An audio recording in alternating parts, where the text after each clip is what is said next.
Hello, and welcome back to some Honkai Star Rail. So, I have not started the new event at all. So I wanted to make sure I got that out of the way, because some of the rewards are actually a bit nice, I guess. It's like more material, like you can craft gear, and then a track of destiny. But I wanted to start that because based on what little I was told, it seemed interesting. So, so we're gonna talk to person.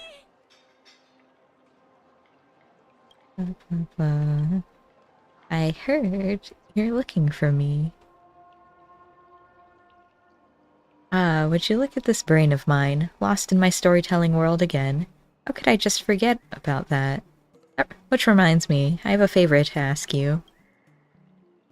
There's been a lot going on aboard the Shanzhou recently, with the Ambrosial Arbor's new growth and those disciples of Sanctus Medicus causing a ruckus.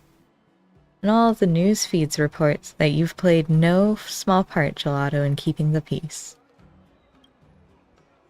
But there's no literature out there on the market right now really capitalizing on this. I'm just thinking, why not get ahead of the curve and make a bit of a killing at the box office, And so, I humbly invite you to tell me of your heroic exploits. Definitely spin out a brilliant story if I could just get my hands on those first-hand accounts of yours. So it is just the Wandering Minstrel. Okay, so you want a recap of what happened?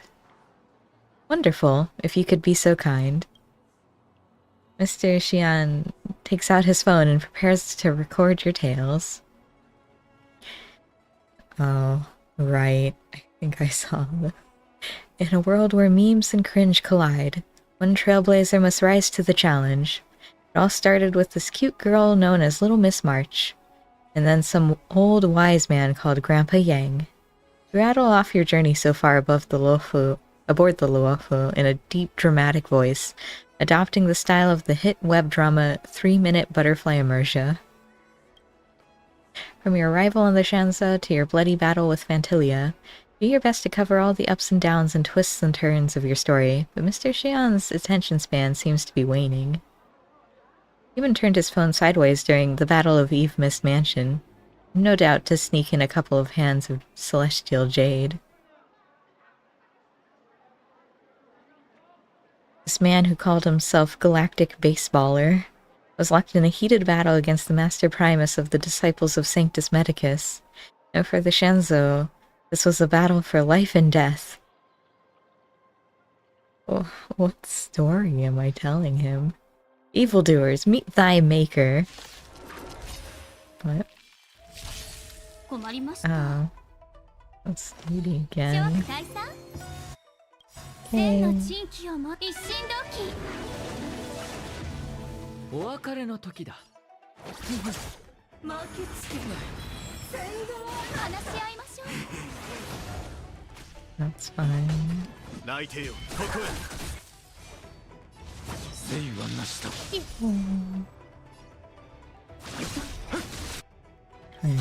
この賭け、皆を招こう。厄介を避け。大丈夫、問題はない。客をもてなさないと。She's like to lightning. いい度胸だね。Have I'll just use this to get some healing. It's fine.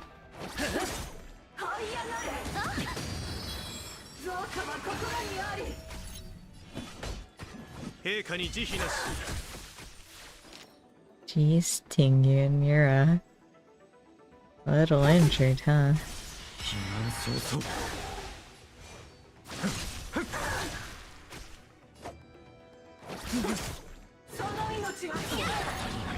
I know.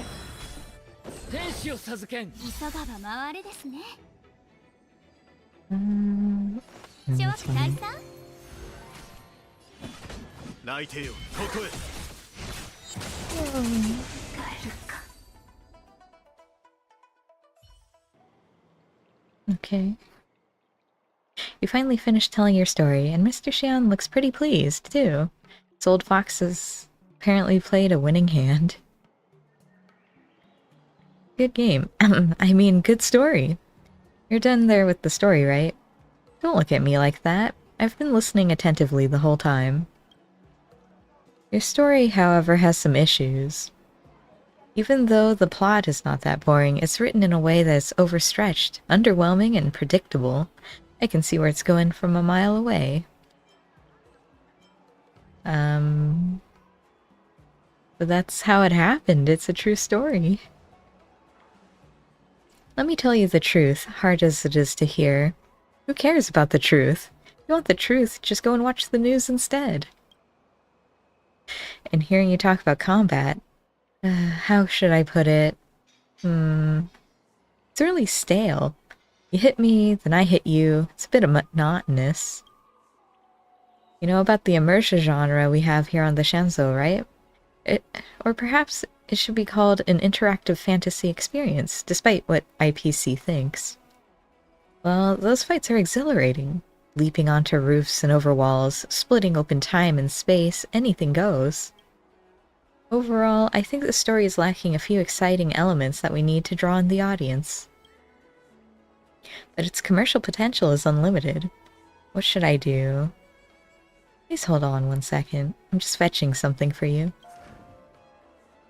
This thing is what we in the industry call a protagonist model.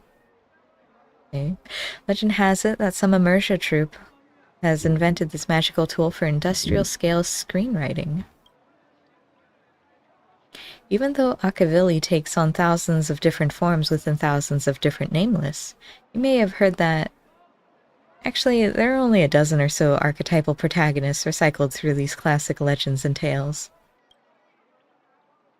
This shows that there are rules to follow when telling an alluring story, and that's how this thing rose to meet the occasion. Take a gander. All you have to do is set up a diverse range of encounters for a protagonist along a hero's journey. Let the protagonist gain various mystical abilities and treasures, before magnificently defeating a powerful foe. That's how you make a wonderful story. My explanation alone can't do it justice. You'd better take a look yourself. In short, the protagonist model is like a simple magic wand. So long as you follow its patterns, you can easily craft pulse-racing, heart-pumping stories for your audience. How about this? You and I hit up a site of your former battles, the Alchemy Commission. Revisiting old haunts will definitely get the creative juices flowing. Let's flesh out this protagonist model.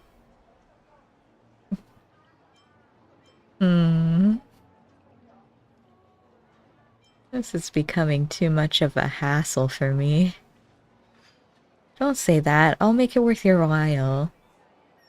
You can refuse me, but you won't refuse money, will you? I don't really need money, but I'll take jades.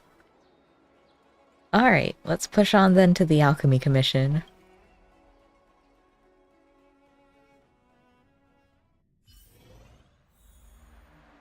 Okay. Oh wait, I need one of these. Alright. I was not mistaken, the decisive battle in your adventure began right over here at the Evemis Mansion, correct? Why are we going straight to this decisive battle? You don't understand. You see, the audience's time is precious, and their patience ever thinning. People want it all to be over in a minute, a whole show. Slow-paced storytelling is a big no-no. Even we storytellers have to take our cues from the audience. Get them warmed up with an icebreaker, then with a snap, we'll cut straight to the most exciting part. You said that this was where you and your companions fought against the Master Primus of the Sanctus Medicus. Was there any conflict that you encountered here? Or perhaps did she stoop to any dastardly tricks to really put you in between a rock and a hard place? She wasn't even all that tough. How is that possible? How can a great battle be exciting without any swerves or setbacks? Please give me a moment to sketch out a scene. Ah, here we go. Listen up. The Legion was in cahoots with the Master Primus of the Sanctus Medicus. Using their arcane powers, they activated elixir cauldrons to spew forth venomous vapors as they tried to take out Gelato and the other munificent heroes in one fell swoop. For a moment, a mesmerizing miasma filled the air at the Alchemy Commission. Despite the vigor and strength of Gelato, it was too much to deal with and simply overwhelming.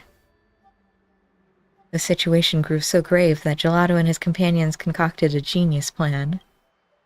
Stuck between a rock and a hard place, the realization suddenly dawned that this was still the Alchemy Commission, a paradise known for forging the elixir of life. The disciples of Sanctus Medicus have received their mandate from the Rune Author. We, though, can strive for a miracle pill from the Alchemy Commission, turning over a new leaf to be born anew through generations of cultivated power. What? How did this turn into a story about forging a miracle pill? The arena is set inside the Alchemy Commission, right? It's foreshadowing with a payoff. Don't interrupt me, it's a good start. Next it'll go... A fortuitous encounter.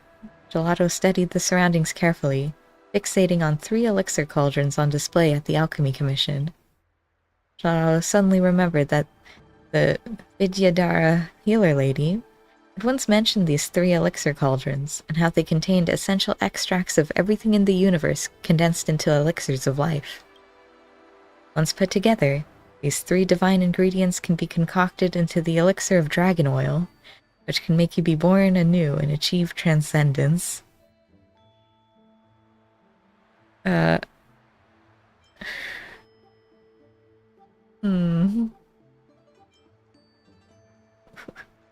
have a typo here. Soothes fishy.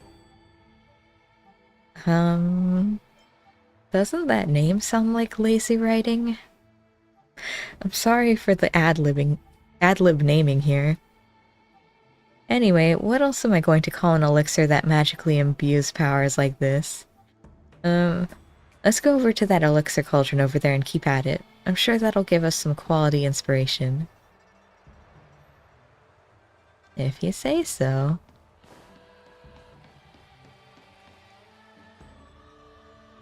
Thinking of this, Gelato jumps... Wait. Thinking of this, Gelato jumped right into the elixir cauldron? Just stare at him in silence. What's wrong? Is that really safe? Dropping in a meaningless crisis element here would be the work of a hack and a fraud. I think not. Our hero enters the elixir cauldron. What? Huh? Don't worry, it all makes sense. Jaro leaped into the elixir cauldron. It suddenly felt as if the whole world were spinning. Our hero opened their eyes to find themselves have turned into a cycrane. The book implies that this is a hidden containment mechanism in the elixir cauldron. Designed by the first cauldron master of the Alchemy Commission, anyone trying to take the elixir of life would first be transported to a Fantasia to undergo the trial.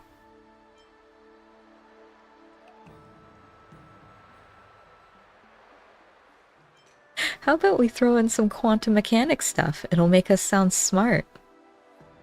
Don't try to confuse me. You've interrupted my train of thought. The first cauldron master of the Alchemy Commission hoped that one day, someone could break the containment mechanism, clear the trial, and take the elixir of dragon oil right in the nick of time to save the Lofu from certain doom. In a curious twist of fate, Gelato was none other than the heroic one prophesied by this first cauldron master of the Alchemy Commission some thousands of years ago. I see. Interact with the roost. Okay. You can fly. You can ascend or descend. Okay. Trying to go. And Gelato concentrated all his ki to his core radix. What? Thus breaking the containment mechanism in the Fantasia. Okay. If you say so. I'm just gonna say it 3 times. Oh no. Careful, don't get caught by the monsters. Okay. Uh-oh.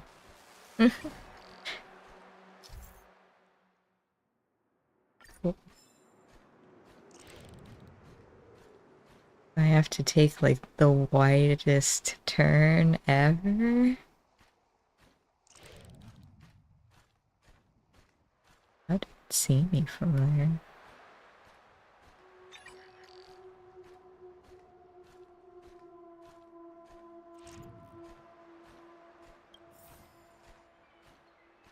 Ooh.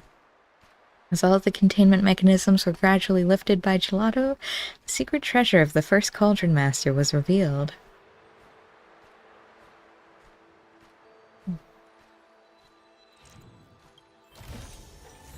Got an Icefire Lotus. Great. What? Gelato transformed into a Cycrane, weaving and darting around the elixir cauldron to clear the trial left behind by the first Cauldron Master. What Gelato beholds is a lotus blooming with ice crystals while in flames. This is a medicine that has been extinct since the Theophany era, the Icefire Lotus.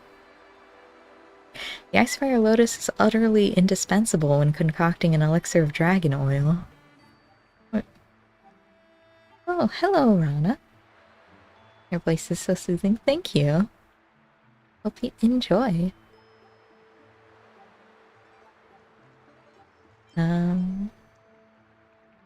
Does such a medicinal herb really exist? Just pretend it does. Come on, let's go then. On to the next elixir cauldron. Just bear with me, okay? Seeing these places in person really got my creative juices flowing. Okay. There's enemies here, though.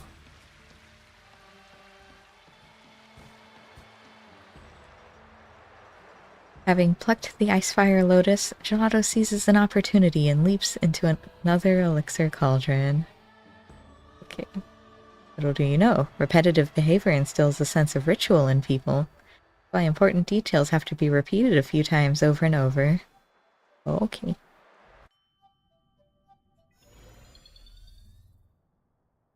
Return to the Fantasia, hunting for the secret treasure left by the first Cauldron Master of the Alchemy Commission. But suddenly, an unsettling aroma roused the senses. Were it any ordinary person, it would merely be discarded as a mistake of the senses. What kind of hero is Gelato? The treacherous danger was instantly detected.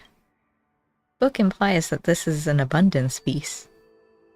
Sealed within the cauldron by the first Cauldron Master of the Alchemy Commission. Oh, how the mediocre covet such glorious treasures, yet die filled with hatred at the maw of a beast. Sheesh, that first Cauldron Master was ruthless. That's the trope for treasure hunting stories. The ancients always leave behind these secret treasures with fatal booby traps hidden within. Don't ask me why, but it's a screenwriter's convention. Gelato couldn't help but sneer, asking, "Is there any danger across all the galaxy that can stop my might?" With a beat of the wings, our hero took to the sky. There's dogs here.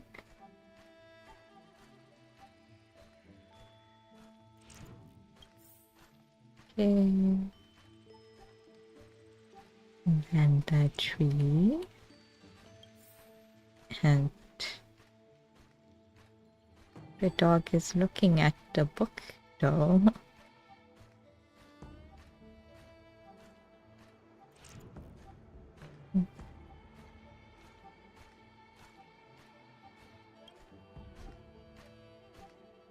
Ah, okay. Oh. Whee! Let me go through the door. Okay. Now I can get double. The cyclone is not the fastest mode of transportation. Ah, the secret treasure.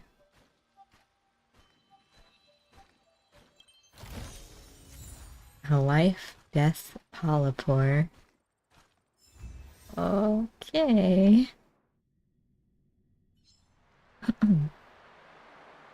Gelato completed another one of the first Cauldron Master's trials. What appeared next before our hero was a mushroom flitting in and out of existence. It is written that this is no mortal mushroom. It sits within a state between existence and non-existence, constantly fluctuating between the real and the imaginary. It is called the life-death polypore. Finally, we're getting down to quantum mechanics. Right then, Gelato had the life-death polypore, lacking only one final medicinal herb before the elixir of dragon oil could be concocted. Shanzo sure has lots of weird mushrooms, huh? Hey, no way. Actually, I have a little notebook where I record all kinds of obscure things in. I can show you it if you want. So these medicinal herbs, they really do exist? The names of these medicinal herbs are indeed constructions of my imagination. I mean, not all of them are completely made up. Enough gossip and bluster. Let's get to the next cauldron and start cooking up that next story, Okay.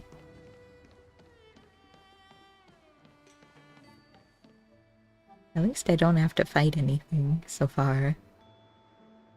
How about it then? Ready to start plotting out the next part of your story? Having plucked the life-death polypore, Gelato goes all or nothing, leaping into another elixir cauldron. Okay, I'm a burb. Back in the Fantasia once more without a trace of fear or trepidation, Gelato felt like an old hand. Gelato calmed right down to sense the feelings left behind in the Fantasia. Those feelings were warm, gentle, and liberating. There was never any doubt that this was the soul-cleansing grace from the first Cauldron Master of the Alchemy Commission. I don't think this Cauldron Master is graceful at all. Don't say that. The first Cauldron Master was thinking ahead about any misuse that might harm the Shanzo. Is he? Or is that a bit far-fetched? No problem. Don't even worry about it. This is just a first script, I tell you. We'll just fix it in post. Gelato knew. This warm sensation meant that the most dangerous part of the trial had already passed. What now greeted Gelato was the first Helm Master's blessing. Take off, Gelato. Welcome to this, your final trial. Okay. Let's look at this one. Those ones I have to actually... there's something I can interact with.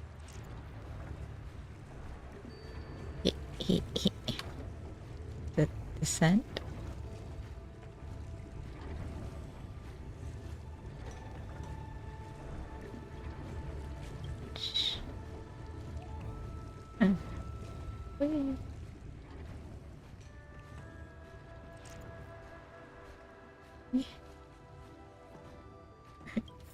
It doesn't really like to descend that much.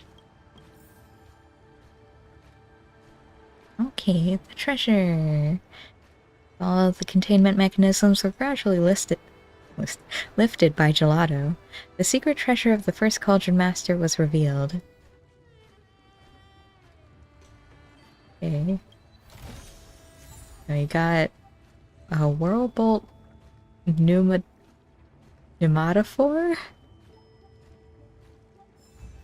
A what?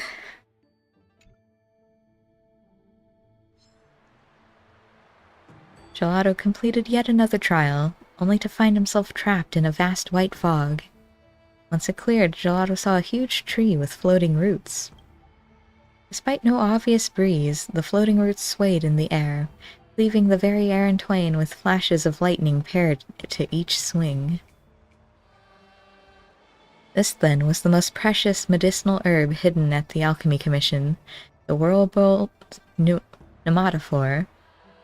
Gelato harvested the best of the floating roots, and left this Fantasia of the first Cauldron Master. That doesn't sound like something a Psycrane should touch. No, it's not actually a Psycrane. The result of your true, pure, unfettered soul projected into the first Cauldron Master's Fantasia. You can't really think of it in terms of a normal Psycrane. There is a limit to suspension of disbelief, you know. It's what the audience wants, though. Competition in entertainment circles is so fierce these days. How are we storytellers supposed to compete with all the razzle-dazzle and hype of something like Immersia? There's only one answer. Manufactured outrage. I can say all the stuff they can't do in Immersia, and I can say what they don't dare say in Immersia. Anyway, there's no tax on bragging, and words have a habit of disappearing like the wind. Back to the topic at hand. Previously, our hero Gelato acquired all 3 medicinal herbs required to concoct the elixir of dragon oil. All that remained was to cast the ingredients in the elixir crucible, and this miracle elixir would be his. Ah. Okay.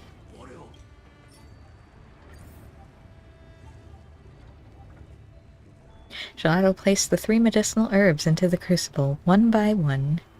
First came the Icefire Lotus, its fiery heat and blasting cold blended together, bursting out infinite natural force. Next came the Life-Death Polypore.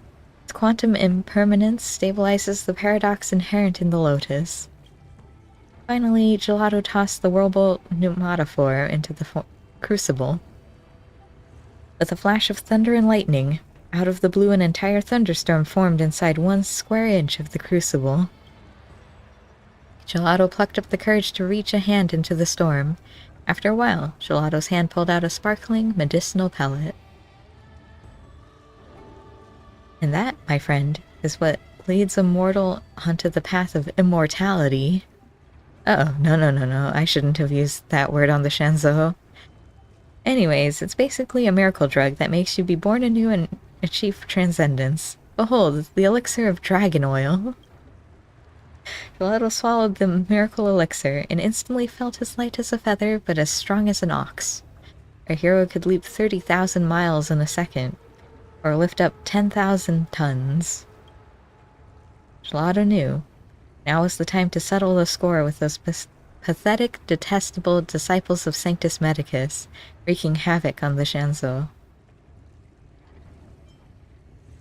Are we? The baddies? Listen to yourself. Power in and of itself knows no good or bad. Only people do. Is a kitchen knife evil when it's in the hands of a chef, or when it's in the hands of a murderer? Less idle chit-chat. Please, ladies and gentlemen, esteemed guests, lend me your ears. Next up, we have the main feature, Calamity and Snare's Commission of Alchemy, Nameless Battle's Author of Plagues. If we put it like that, then this act will be complete. What happened to the fight against the Plague's author demon? You don't understand. The most difficult thing for us screenwriters is the protagonist's development. Once the protagonist's character is settled, it's going to be so easy to just write in as many battles as you want. Look, this isn't exactly the best writing place for us. Come back to the Starskiff Haven with me, and after I process all of today's inspiration, we can chat more about combat details. Okay. Thank you for helping me sort out my thoughts and get some inspiration. I'll start right away. Mr. Xian took out his notebook and began scribbling at a furious pace. Shortly after, he handed over the manuscript to you, filled with satisfaction. I've already written the part about Nameless Battle's Author of Plagues. That's right. Our protagonist on this quest, that is, you, has experienced all these adventures and taken this elixir of life. I have to add a few strokes to this protagonist model so that it's not forgotten next time.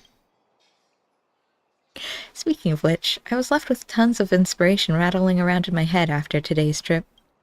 I'd like to use some of your side adventures on the Shanzou as material to write some side stories. It'll help flesh out your protagonist model, so I'll write out some of your challenging adventures. Why don't you listen and tell me what you think? Okay. Complete heroes' journeys. There are different slots in the protagonist model. Plot armor. Slots and plot armors will be unlocked as you progress. Use these abilities to earn you points in legends past and present. Okay.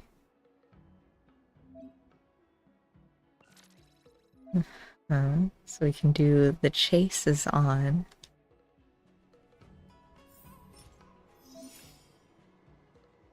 Protagonist models obtained. Okay. Mimiko and a Herda. Okay.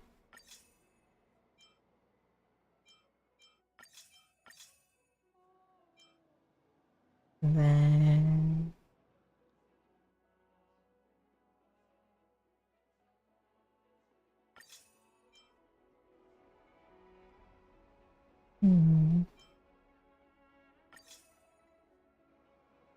Okay. Don't forget to drink. Oh, I have soda.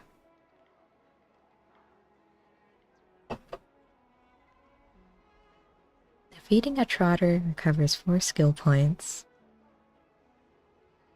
Okay.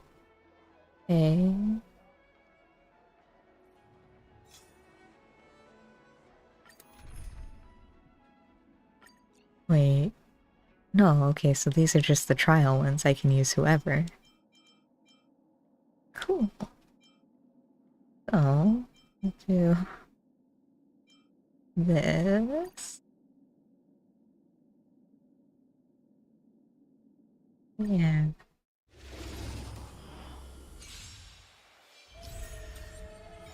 It has a turn limit. Okay, defeat enemies. Beta trotter. Turn more points. 諸悪退散お別れの時だ。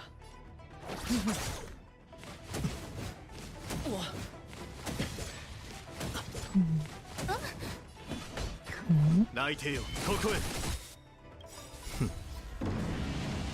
タッチキル With Lady Blade, yeah. 地上よ来たれ Gotta get the warp trotter now.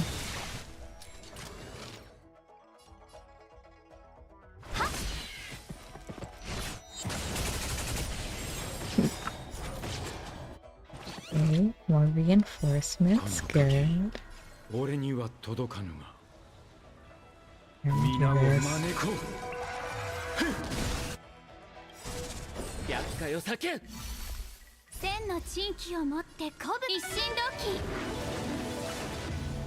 食材の時だ You know, might as well use this.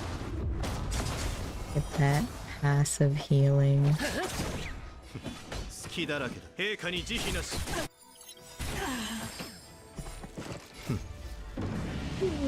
タッチキル Yes. 避難早々この鍵 Cool. 俺には届かぬが Man, it feels kind of... 皆を Obviously, 招 isn't こ there?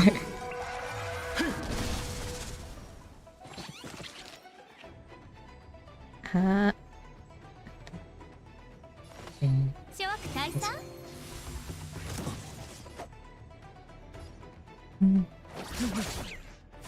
気を逃してはならぬ泣いてよここへ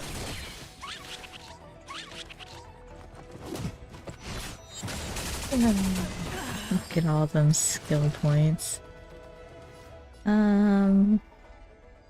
Sure. 剣に連便は不要 Yes. 話し合いましょう。大事な食材の時だ。 Alright. タッチ切る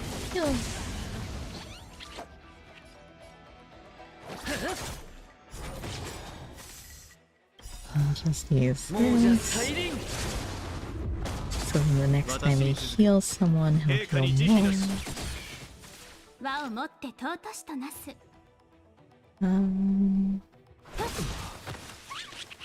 Just the trotter left.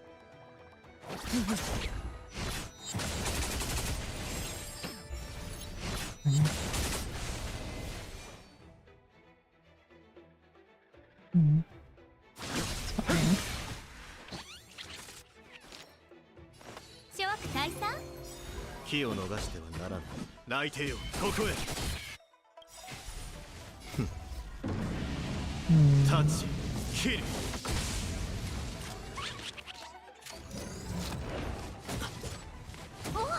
天使を授けん。急がば回れです。償いたまえ。 Oh, I'm not gonna. Blade is too slow. Is my blade using his signature icon? He sure is. 千の珍奇をもって一心同期。 He's also E2. I think. この賭け俺には届かぬが皆を招こう。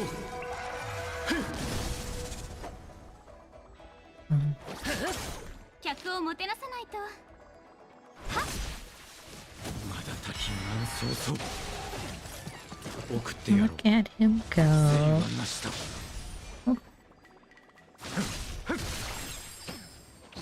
私に続く。陛下に慈悲なし。 Alright.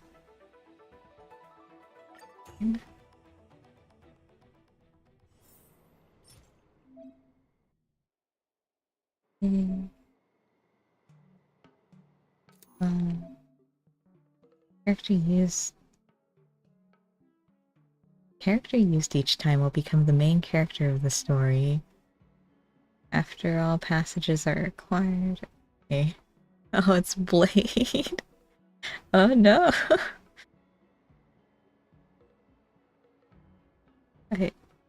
I see. I can read this. Chapter 1. Calamity ensnares Commission of Alchemy. The Alchemy Commission was plagued with threats, internal and external. The disciples of Sanctus Medicus were wreaking havoc within, while abominations in the ambrosial arbor loomed beyond. Seeing the crisis, Gelato yet laughed loudly at the companions behind them. The heroes were confused as to the reason of the laughter, and Gelato calmly explained, "I laugh at the folly of these abominations of abundance, and at idiocy of the master of the disciples of Sanctus Medicus." Blade cupped their hands in praise. "My brother, you couldn't have said it better. I have learned of your fierce battle against the Rune Legion on Yalilu 6. Even with the help of the Doomsday Beast, the Legion could not escape an overwhelming defeat.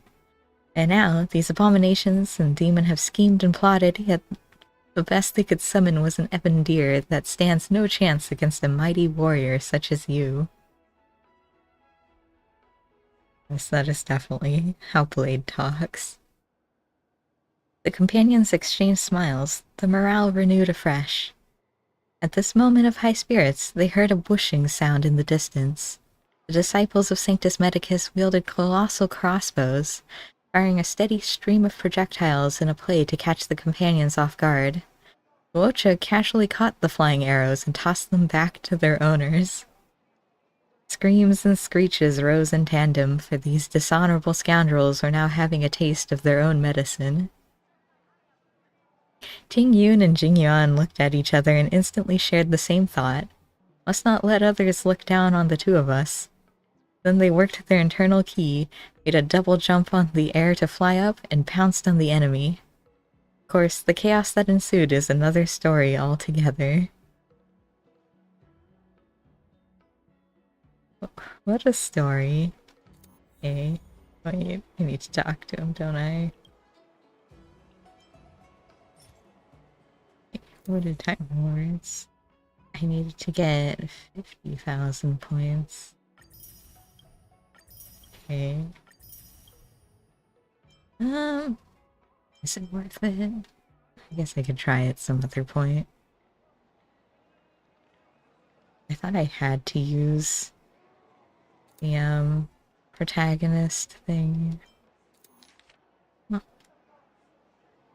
I don't remember. Okay.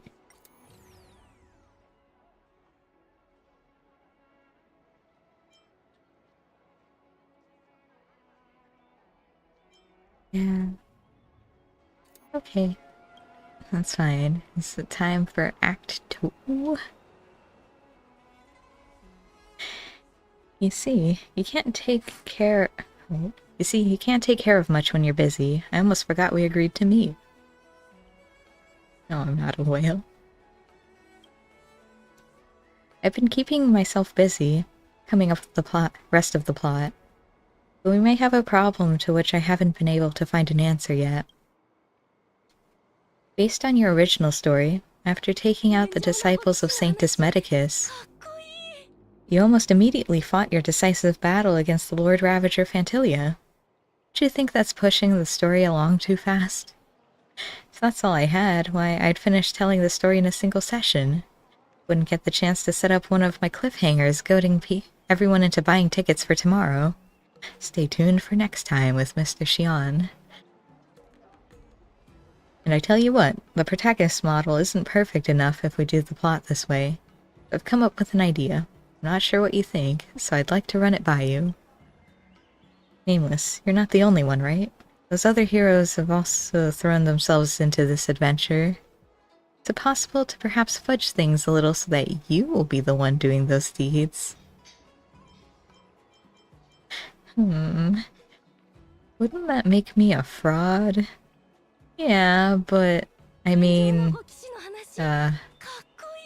no? What I mean is... could some of the Nameless's heroic deeds be pulled together and attributed to a single archetypal character? Creating archetypes like this makes it easier for our audience to become emotionally involved. How about it? So then, are there any companions whose exploits are suitable for us to add to the story?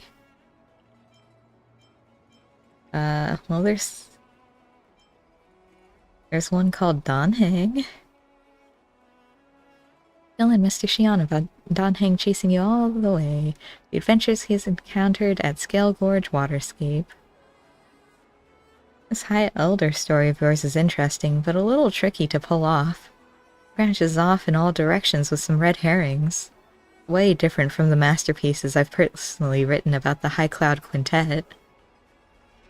Therefore, a drastic adaptation is required. We'll cut off everything apart from the beginning and the end. Maybe we can fix this story after all. Got a rough idea. Let's go to Scale Gorge Waterscape then. Perhaps we'll be able to find our inspiration beneath the statue of the High Elder. I see. Okay.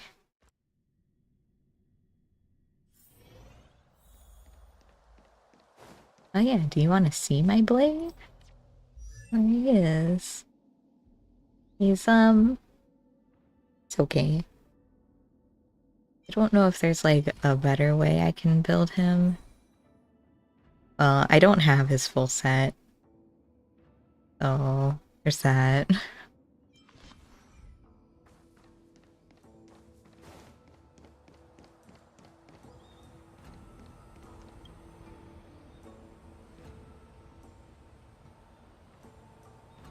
Drink it in. Just looking at this magnificent statue of the High Elder causes inspiration to flood my brain like a waterfall. I think they call that going soft in the head. I wasn't being literal. I mean torrents of storytelling swirling into a waterfall of literature. It said that Gelato's powers surged after taking the elixir of dragon oil. But alas, the Lord Ravager was still an emanator of the rune author. How could a mere mortal hope to contend? It was then that Gelato realized the Vidyadhara were descendants of dragons. Those High Elders naturally possess Daonic powers. And if those powers could be borrowed, transcendence shall be achieved. Didn't I already achieve transcendence by taking that dragon oil elixir? Hey, ever hear of hyperbole? I studied at the Royal Academy on the Yaoqing, and I'm a professional playwright by trade. My writing has structure, and I would never be sloppy. With the miracle elixir flowing internally and the High Elder's power protecting externally, a mere emanator, or even the rune author themselves, would prove no match for Gelato. I'm not so sure Nanook would agree with you. Forget about the details.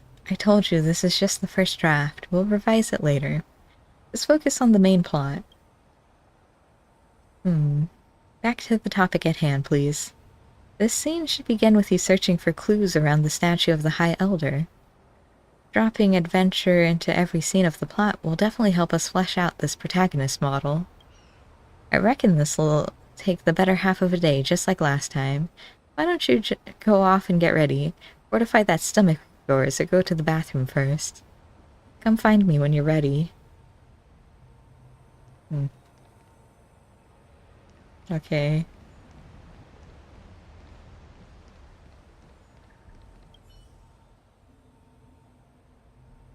How's it going? Ready to start? Let's begin. Oh boy. A fight. I don't have any of the recommended elements. I'm sure that's fine. Did you break into the Skullgorge waterscape to try and beg me for the power of High Elder? You're joking. Is this some kind of Outworlder joke? Who's speaking? Up here. I'm right in front of you. Don't turn a blind eye to me. Are you a statue? I am the statue of Yubi. Is it Yubi or UBA? The High Elder. Steeped in the essence of moonlight, I have taken consciousness. You're an Outworlder who doesn't even know who I am, yet you dare come here to claim the power of the High Elder so rashly? You'll never get your hands on it. Fine, I don't even want it.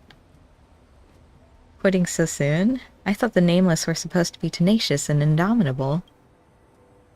But then again, I'm nothing more than a statue. I can hardly lecture you. What about... I set a trial for you. Pass it, and you'll gain my recognition. And then I'll then grant you whatever your wish is. My wish is for 3 more wishes. I'm not some genie in a lamp. We can talk about this again once you complete the trial. Centuries ago, Donfang, the High Elder, got led astray in life, triggering the sedition of Imbibitor Lunae, and leaving countless mirage echoes filled with hatred throughout Skullgorge waterscape. Few of them still cling to vicious hatred, causing all kinds of ruckus that's really starting to get to people. Please get rid of these ill-willed mirage echoes. That's the trial I have for you. Okay. 4.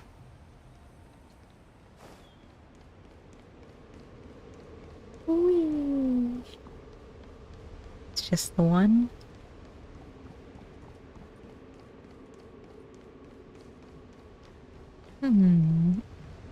Oh, it's not just the one, I see. Okay. Why are there so many? You need it. I have worked for the Realm Keeping Commission for 500 years, and I'll soon qualify to buy a townhouse in the Drifter's Sanctum. Townhouse? Not even a real house? What a pity. After this disaster, my reincarnated body has to keep working. This doesn't seem to be the one. Okay. Sense of existence. They always mock me for being nothing. How can I earn the respect of the preceptors? Why does my existence become visible every time a troublesome task presents itself? Doesn't seem to be the one. Oh. Office of Deep Sources Document Directory Article 3632. The High Elder's Dream Divinations. No, not this one. How has the Vidyadhara not figured out an automatic file management system yet for their massive library?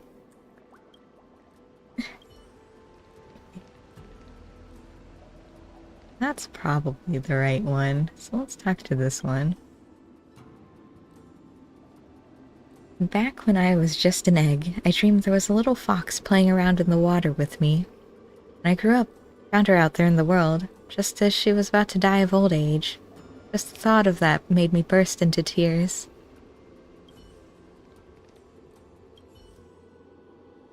I was supposed to be chosen as High Elder. That cursed Don Feng. It was he who stole my rightful power from me. How did things end up? The preceptors got the wrong person and plunged the Vidyadhara into crisis. That was exactly what they deserved. Like, this is it. Oh. Dogs.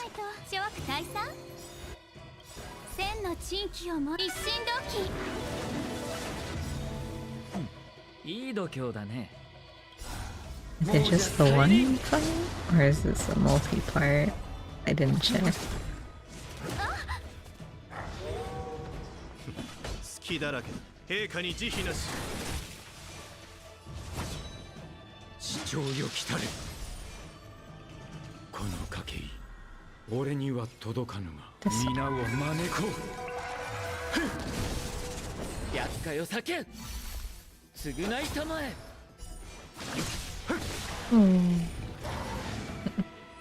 Oh, it was just the one. Okay, whoops. Time to go back and report to the statue. Wow. A statue. I did it. Grievances hanging over Scale-Gorge Waterscape have cleared a little. Why is it UVA questionable?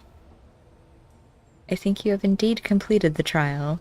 You really do live up to the moniker of the Nameless.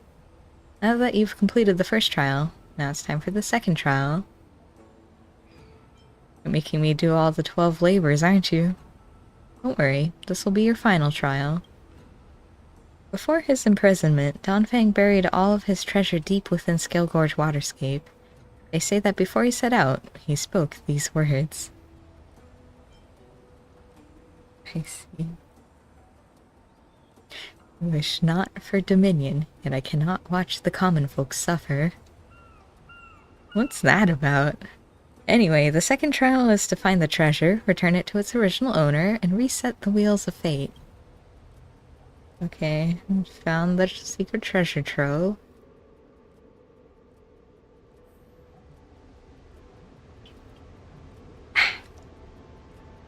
Find the secret treasure left by the High Elder questionable. I see. Whee! I need to find 5 treasures? How much treasure did he bury down here?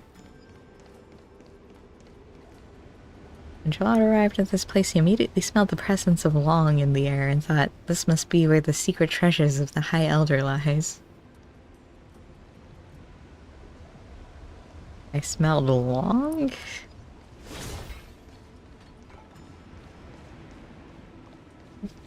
Oh, okay, so I am breaking things. What I'm good at. What? Oh. Fine, don't break it, stop, please stop. Hey, don't interrupt, I'm trailblazing here. You call that trailblazing? You're trail destroying. Made an error in judgment. This old dragon palace cannot withstand this kind of abuse. You just acknowledge your heartfelt devotion. Destructive power. And now, let's just skip this part of the trial. Come back to the statue of the High Elder and find me. We can go straight to the next step. Wow. What if I wanted to break the others? Why'd you stop me? I was right about you. Being able to complete these trials proves you're a trustworthy person. Really? Sure you don't want a couple more trials? No, thanks, we're good. The truth always comes in threes. You may have passed the first two trials, but now comes the final and most important test. Please don't tell me that I'm not trusting. Because this third trial is the answer which you seek, the power of the High Elder. You Vijayadhara naturally reincarnate in cyclical continuity. As the previous High Elder has abdicated and undergone hatching rebirth, a new High Elder will be reborn once more. I want you to find this Vijayadhara egg and deliver the rebirth of the new High Elder. From then on, this new High Elder will be your help, support you in overcoming any hardships you may encounter. Go, Nameless, the help you seek is at hand. And I found the soon-to-be impending High Elder, thanks to the statue's guidance. What if I just trailblaze the egg, too? What's the statue gonna do?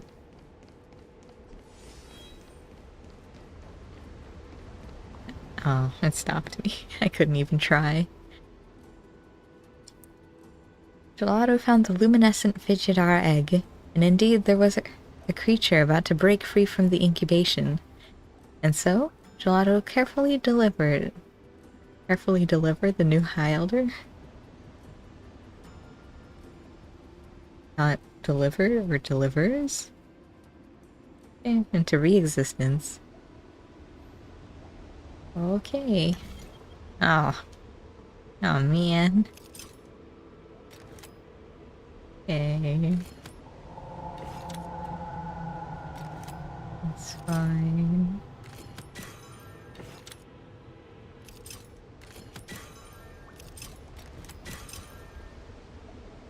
Why is this egg mechanical?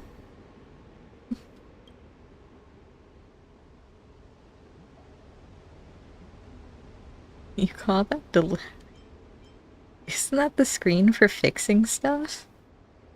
I'm just a typical Shanzou literary device. Nothing special about it, okay? Abacus. Remind me again, why does the delivery also involve abacus circuitry? I admit it's a bit far-fetched, but I couldn't think of any other way to express things. And, forget it. That's our first draft for now. As for the exact details, I'll leave that up to future Mr. Xian to worry about. He's just like me. All in all, with the help of Gelato, the newborn High Elder of the Vijayadhara successfully hatched from their egg and was thus reborn.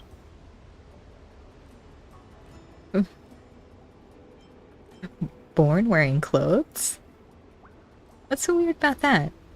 There's another Shanzou classic tale that tells of a rich boy born with a silver spoon, or rather, jade abacus in his mouth.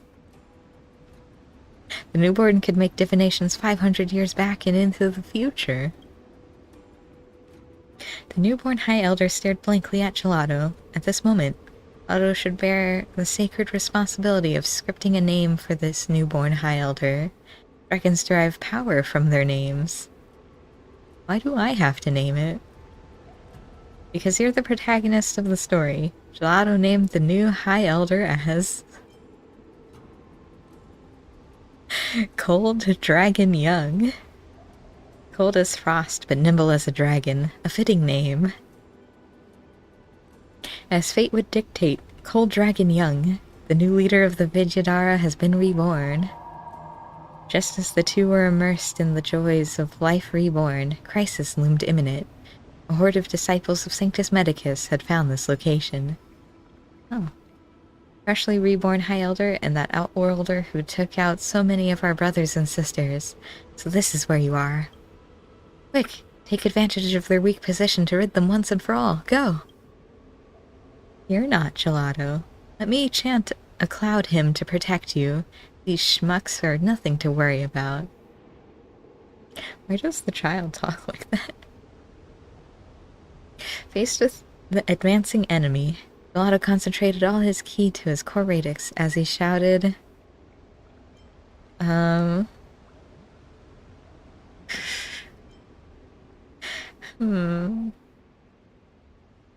What kind of hack plot is this? Sure, okay, fine. The plot is bad, but the plot is progressing along nicely, isn't it? The High Elder gave a clear shout as the battle began. 和をもって尊しとなす。 Okay. お別れの時だ。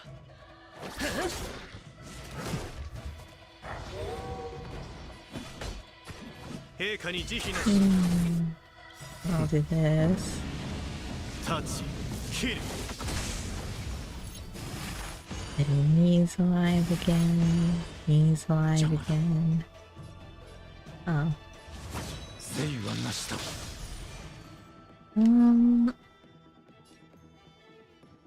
That's gonna advance them. That's fine.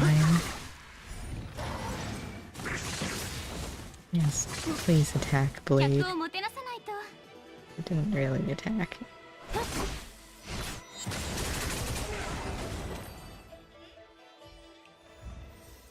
Wait for the advent of Lightning Lord.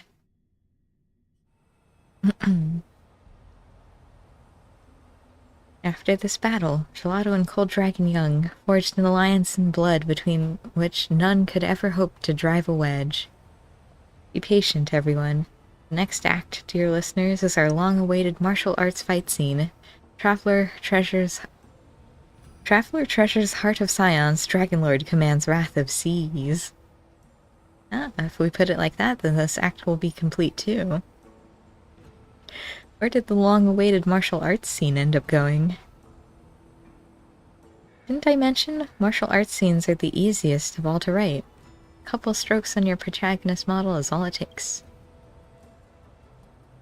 Okay. Scribbled let out a long, satisfied sigh. Seemed to be a habitual pattern. Handed protagonist model. Okay.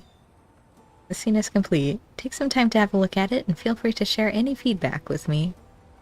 What follows should be the climax and the end of your story, so I need to think carefully about how it's written. Already getting late, and we've both put in a lot of effort. We'll head back to Starskiff Haven, and let's keep in touch if any inspiration strikes. So long! So... I saw something that said at some point we can see Blade. But I don't know if it was here. Do I have to leave the zone? Because it was either here or the other one.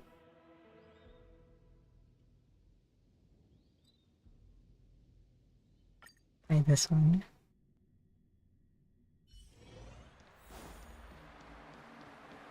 Oh, there's Spot. Okay. I just want to see if he's there right now. So bye. Should over here.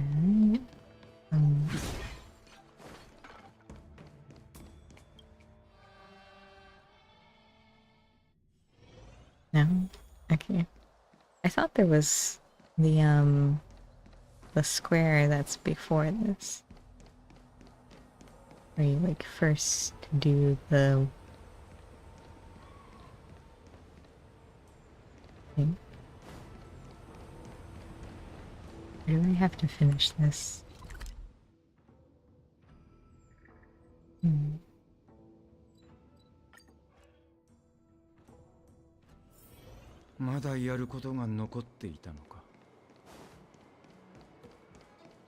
Let's see. 講談なんて時代遅れだって。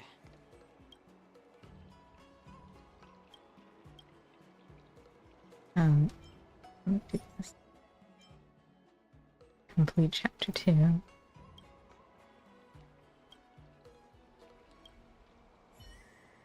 Mr. Gelato, hello! You can't let go of my spellbinding story, can you? Who can resist being the protagonist of their own epic adventure?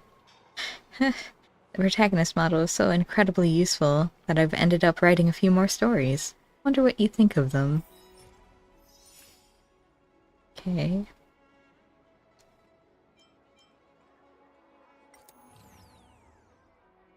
Allies' HP is reduced to their own turn. That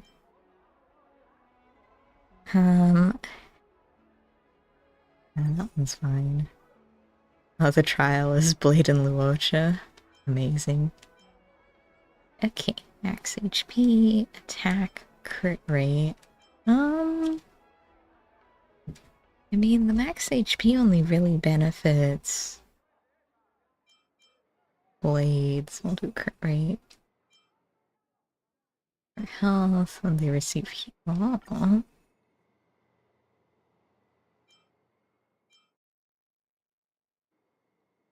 Yeah. Okay. And we'll set up our team. Recommended characters. What are they doing up there? Okay. I have to do it this way. Oh, this.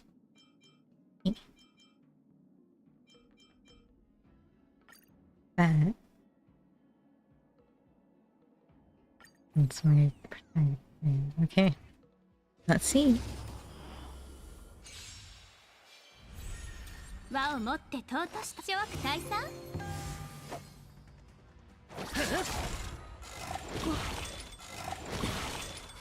隙だらけだ。陛下に慈悲なし。邪魔だ。誠意はなしだ。客をもてなさないと。この賭け、俺皆を招こう。天使を授けん。避難早々。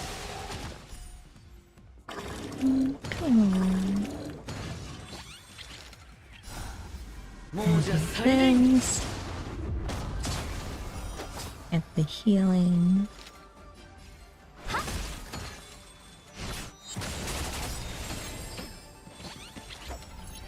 Okay, and everyone has their things up. So, 永民は終わりでは I'll ない。 do it this way. もうじゃサイレン。立ち切る。この賭け、俺には皆を招こう。千の珍奇をもって鼓舞を一心同期。 Oh, and you have your thing again. Cool. Go again. 立ち切る。 Oh, and you have your thing again? That's fine. 永民はもうじゃサイレン。この賭け、皆を招こう。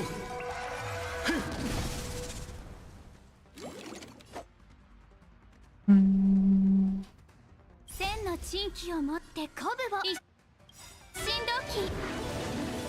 I mean, we might as well use this again, right? 立ち切る。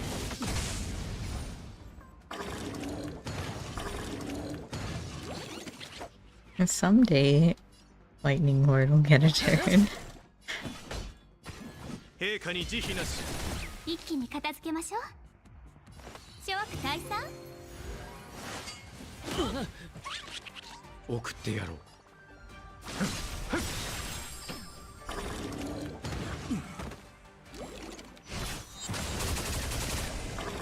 He goes. Look at how good Lightning Lord is. いい度胸だね。 Okay. 永民は終わりではない。もうじゃサイレン。この賭け、俺に皆を招こう。避難早々。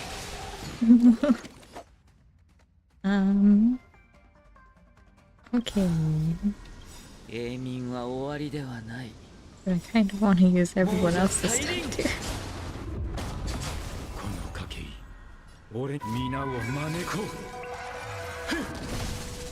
厄介を避け償いたまえ。騎兵の手立ち切る。千の珍奇を持って鼓舞を一心同期。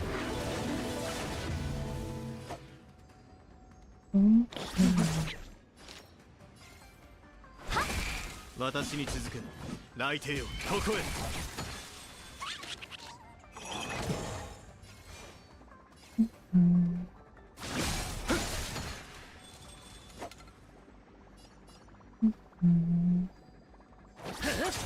輪をもって尊しとなす。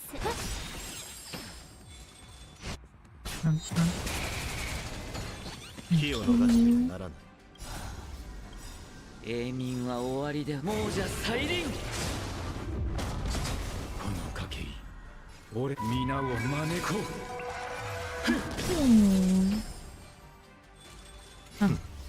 騎 We got them again. 立ち切る。千の珍奇を持って鼓舞を Well, 一心同期。この賭け俺には届かん皆を招こ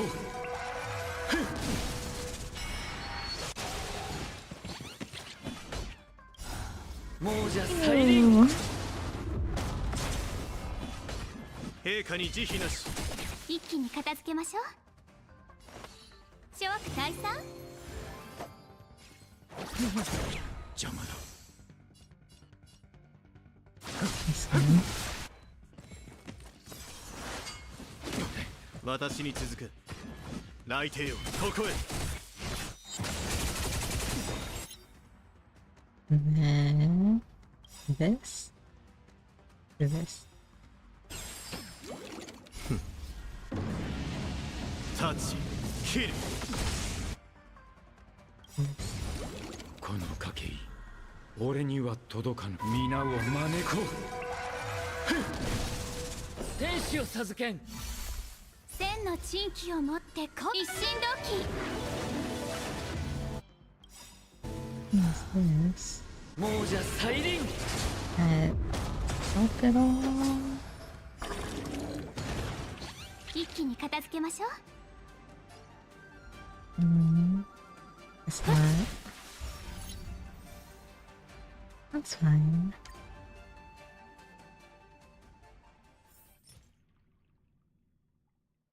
I mean, they're both S rank. I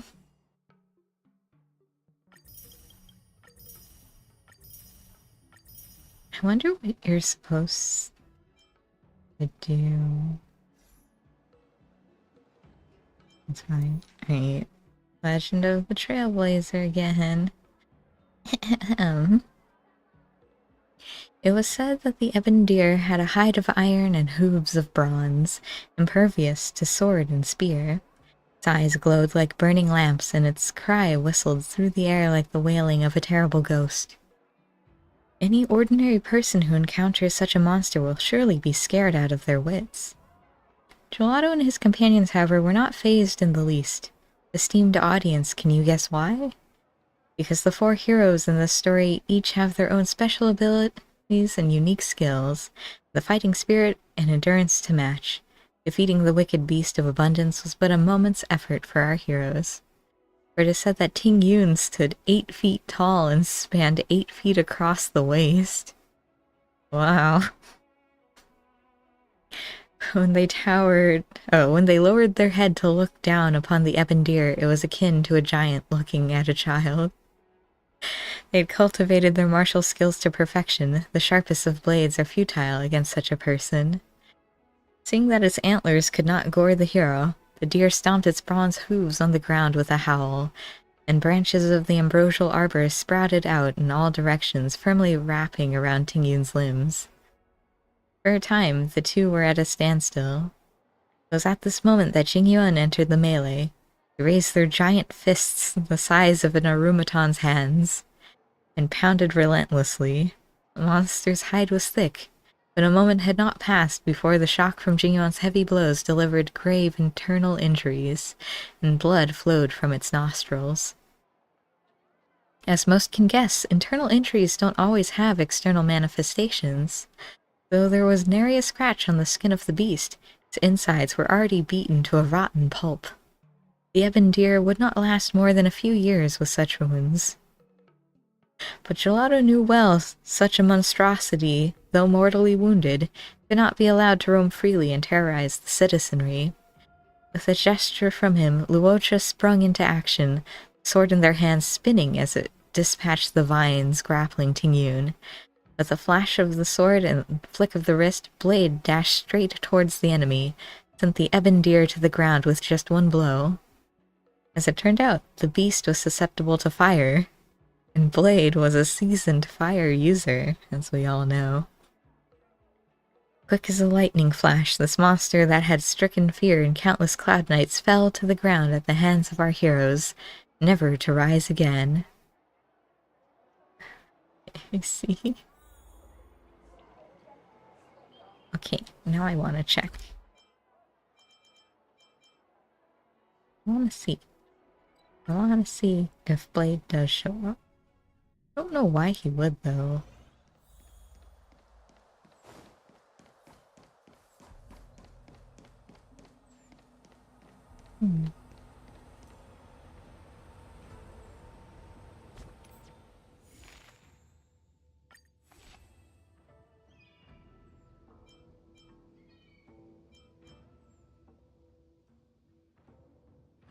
Oh, maybe it was for a different quest.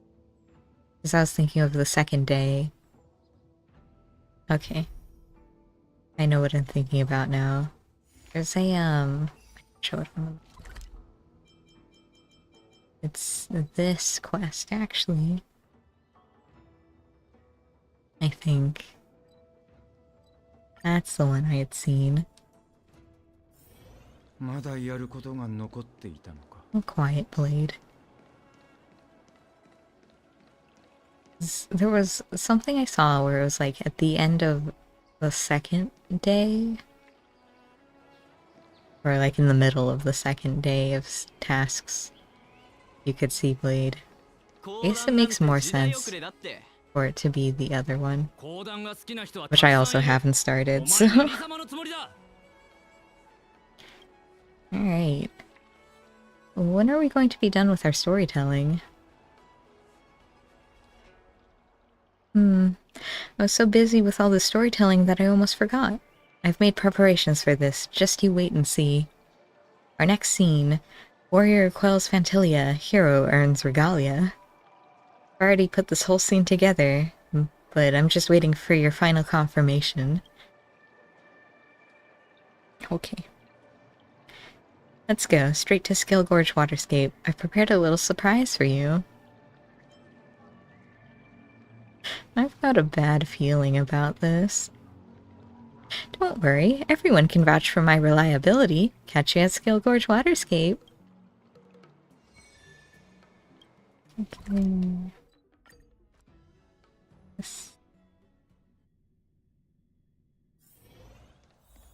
Oh no, it's the child. I don't want the child.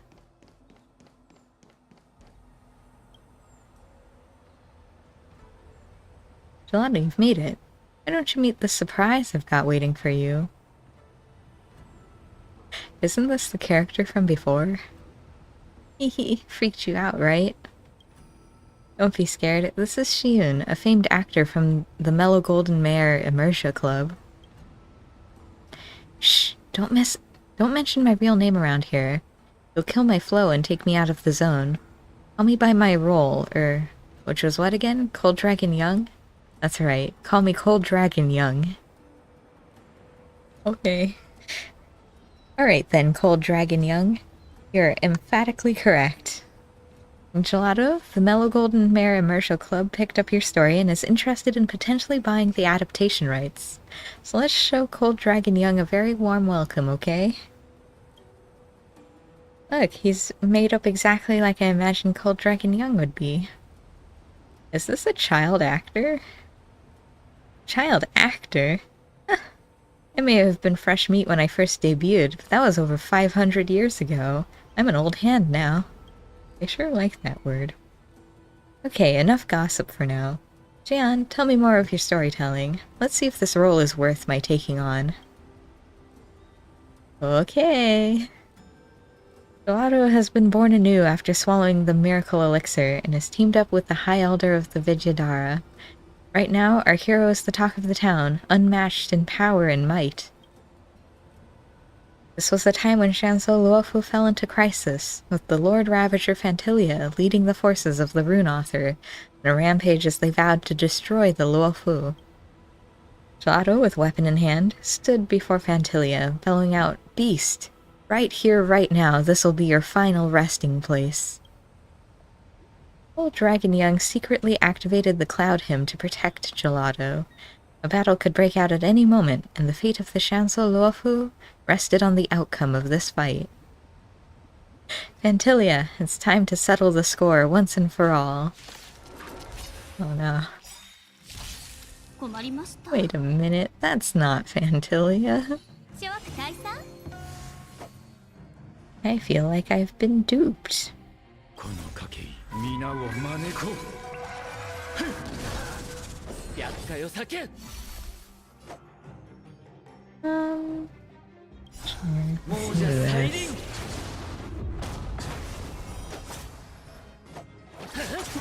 話し合いましょう。足りない。泣いてよここへ。送ってやろう。誠はなしだ。 Hmm. 避難早々。客をもてなさないと。はっ。千の Alright, 地域を持 Blade. って鼓 Go 舞一心 again. 同期。 Oh, not quite enough. That's fine. 大丈夫。問題はない。陛下に慈悲なし。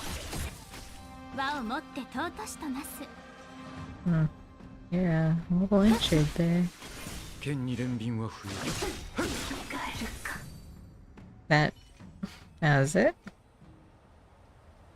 As the Lord Ravager met its demise, the curtain fell on this final scene in the story. I don't think Fantilia really looks like that. Really? I've never had the chance to personally see Fantilia, and I hope I never do. Since you've seen Fantilia before, could you tell me a bit more about what it looks like? There seem to be plants growing on its back. There were? That's not really the first thing I would notice about Fantilia, but sure. I think I got it. And any other features? It's humongous, monstrously huge. Monstrously huge, I'm sure I can imagine.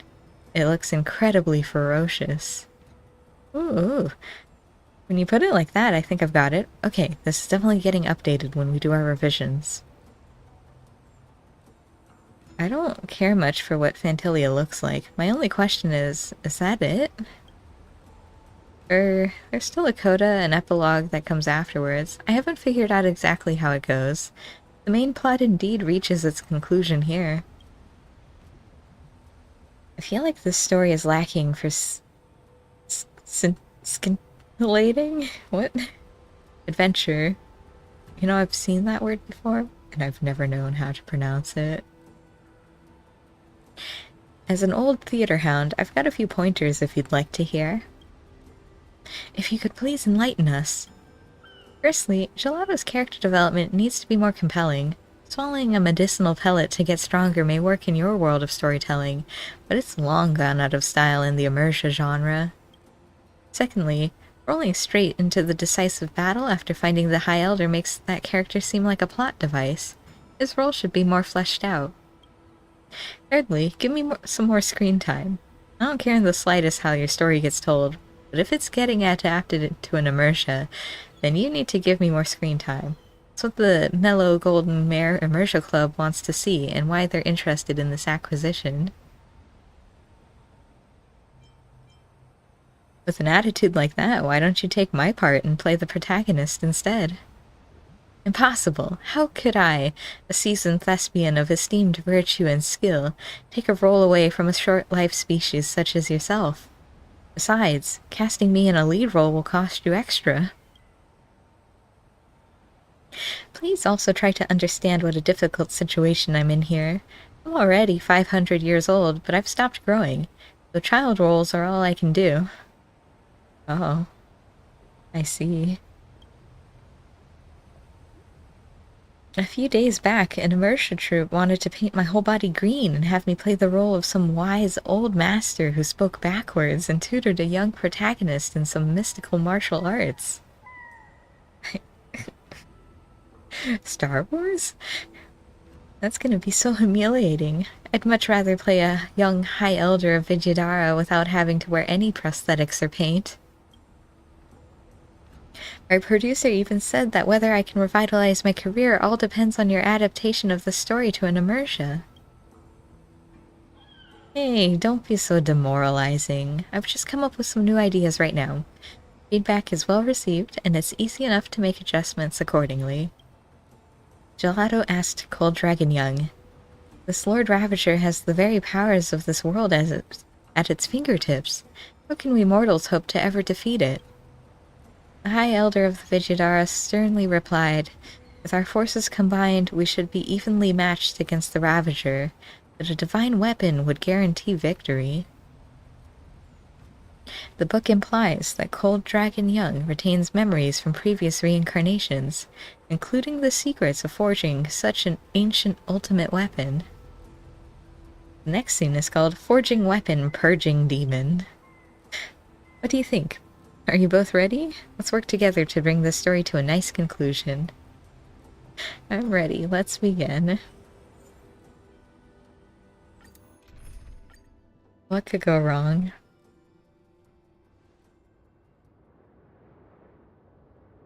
Antilia seized the ambrosial arbor's power and created an invincible body. It's unkillable. Even I, as High Elder, remain powerless against it. Gelato, if you really want to help purge this beast from the Shanzhou, we'll have to forge a divine weapon. The life-destroying, star-shattering blade of truth plus 12. What's up with the plus 12? Probably just to show off how powerful it is. I'll just follow Xian's script. His first drafts are usually pretty sloppy, it doesn't matter. To stand any hope of standing toe-to-toe against Phantilia, there's going to be 2 parts needed to forge this star-shattering blade of truth. One is a hilt forged from the wood of the ambrosial arbor, the other is a blade forged from the embers of Rainbow's Lux arrow, known as the Ignis Aureliae. We are a stargazer Navalia to search for materials to craft a sword hilt. Won't it be dangerous crafting a hilt from the ambrosial arbor's wood? It will be. Moreover, with the ambrosial arbor hijacked by Phantilia, we just can't go looking even if we wanted to. But might not be aware that the seeds used by the Shanzhou to grow starskiffs are of the same origin as the arbor. Using such wood to make sword hilts won't be the same as using wood straight from the arbor. Straight off the arbor, but it's more than enough to defeat one mere Lord Ravager. Now then, we need some starskiff growth boosters to stimulate these seeds. Give us enough material to make a hilt. It's always been a starskiff nursery here. There should be plenty nearby. Let's take a look around and see if we can use what we've got at hand. On there? Wow, a box. This should be the growth booster Cold Dragon Young was looking for. Let's take it back to him. Wow.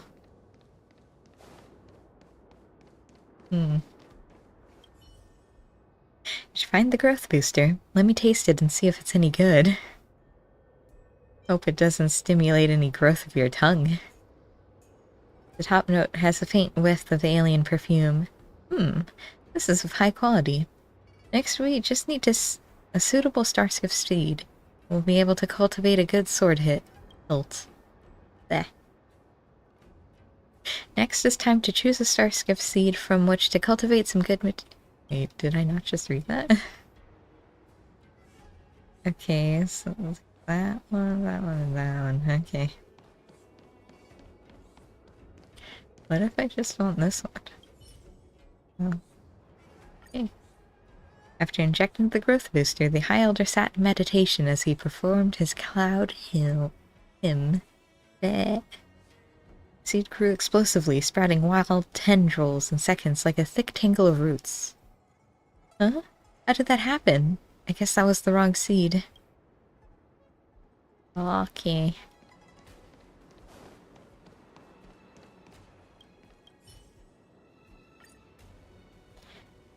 Blah, blah.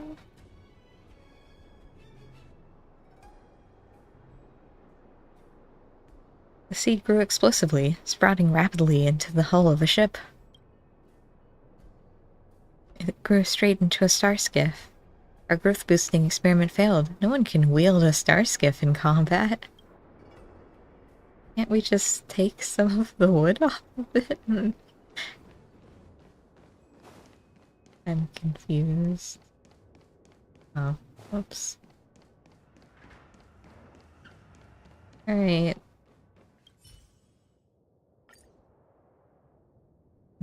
Booster and cloud him. The seed in the vessel gradually sprout, and countless twigs converged into one. An invisible hand was weaving it into the shape of a hilt.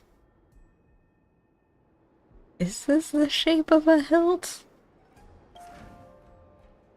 Wonderful. Only a hilt made from the ambrosial arbor can hope to withstand the rainbow's residual power in the Ignis Aureliae, so it would not harm its wielder. Now let's head over to the Alchemy Commission. If my memories from the previous life are correct, the Ignis Aureliae, which can cast the divine weapon, is stored over there. Okay.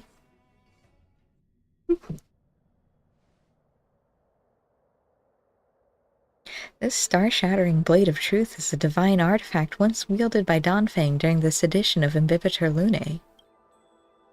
It is said that a sword is mightier when hidden. He therefore hid the Ignis Aurelia away from potential thieves before he was imprisoned. Fortunately, I still retain memories from my previous lives, and I can dimly recall that Donfang has hidden a map somewhere deep in the Alchemy Commission that shows where the Ignis Aureliae is. Perhaps we can find this, and the treasure will be practically revealed to us. Isn't Fetch Quest a bit overused? So what? Interastral Peace Entertainment has shot over 60 films in the Alan Jones treasure hunting franchise. Treasure hunts are family-friendly fun. Alan Jones.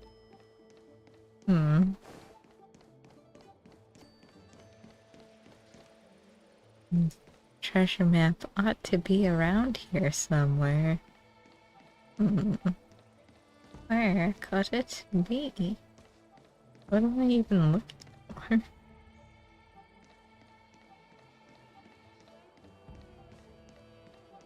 There sure are lots of things here. Oh. See? Here's the map showing where the Ignis Aureliae is. Just track down the location shown, and you'll be moments away from creating the divine weapon.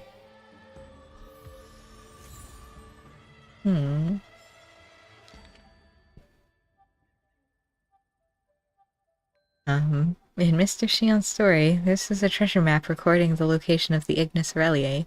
But in your eyes, this is just an Alchemy Commission map with a random circle drawn on it. Well, I know where that is. Oh, I can't teleport though, so guess we're going this way. Ooh.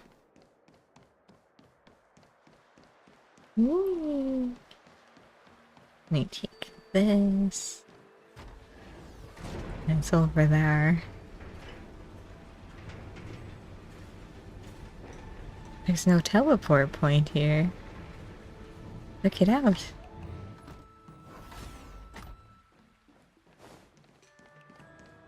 I also don't have any of the skill point things or technique points. the portable ones. Should be a little helpful, but...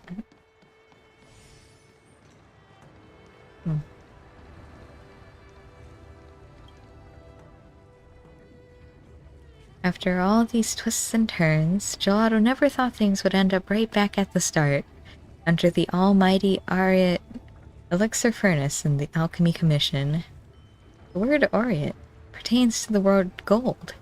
Donfang hiding his treasure here is like hiding a tree in a forest.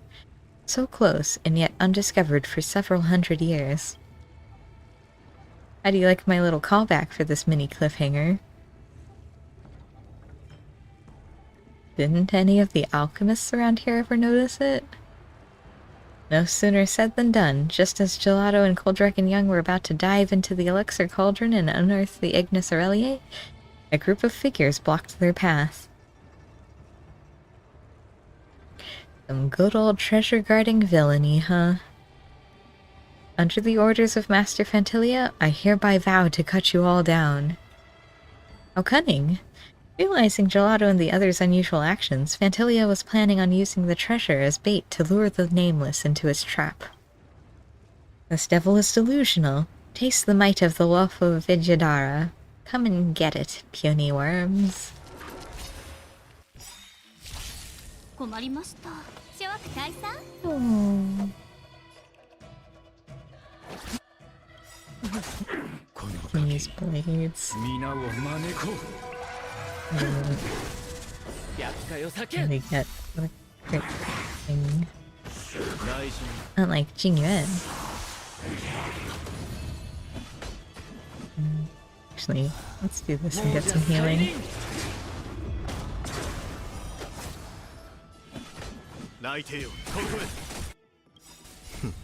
And pew! 送ってやろう誠意はなしだ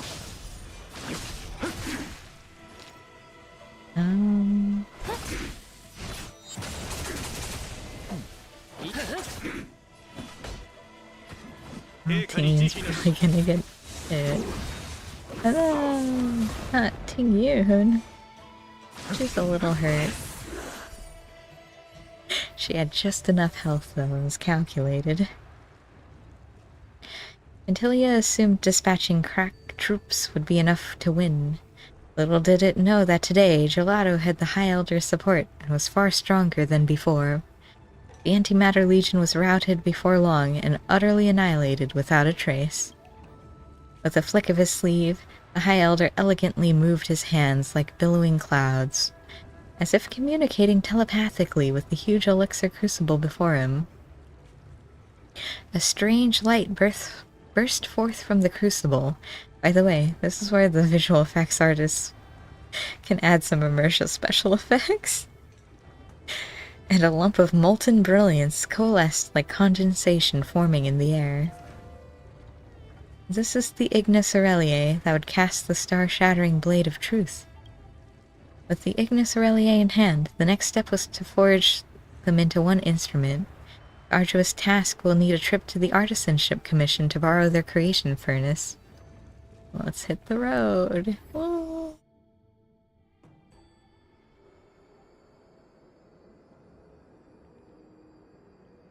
It's been a rough journey, Gelato. Now that everything's in hand, we can start with the business of forging the star-shattering blade of truth. There are 3 conditions we need to meet in order to forge this divine weapon. The sacred materials we have collected so far only count as 1. Gelato, do you know what the other 2 are? Some random world-building rules you just made up. So yeah, is this boy going to be okay on set? Totally unprofessional. It's okay, my old friend. This esteemed guest has rescued the Luofu, and naturally, he is no ordinary layperson. After all heroes have a bit of an ego. Alright, let's continue. The 2 other conditions needed to create the divine weapon are right here in our Artisanship Commission. As I say, you need the right tools for the job. Without the smelting equipment and Bona Aqua here, creating a divine weapon would be impossible.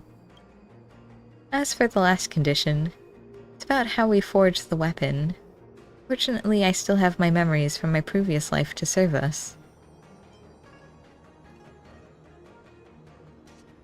If you remember everything, doesn't that mean you're basically Donfeng? Let's put aside for the time being the profound philosophical concept of who am I? The forging process for the divine weapon is like this. Just listen to me. Evan rains aqua vitae. Flames forge veritas aureliae. Ether tilts askew, arbor sprouts anew. Root bathes in imperial dew? Iron grows with imperial hue. Blade shatters starscape, jade eclipses agra shade. You get all that? How about you give an explanation? What that means is first add the Bona Aqua, then add the Ignis Aureliae. The Bona Aqua has completely evaporated, add coolant. After that has cooled completely cooled, put in the hilt wood from the arbor, and then add more Bona Aqua to fuse the hilt with the metal into a single instrument, as though they have always been one. Verse doesn't rhyme that perfectly. Hey, that's pretty picky. I didn't write this part anyway, so take up any criticism about the poetry with the author. Got it? Next, go to the depths of the Artisanship Commission and use this formula to forge the weapon. Okay. Alright, step 1. Bona Aqua. Ignis Aureliae. Coolant. Hilt wood, then Bona Aqua. I did the process correctly, right? So be it. Star-Shattering Blade of Truth is this weapon's old name, and it's been dragged through the mud since the fall of the High Elder. Now that you've recast it, with skill and precision, why not give it a new name, too? Oh no. Could just call it Big Sword. Reaper of Nexus Mater. Imaginary intrakinetic portable tactical laser cannon. Hey.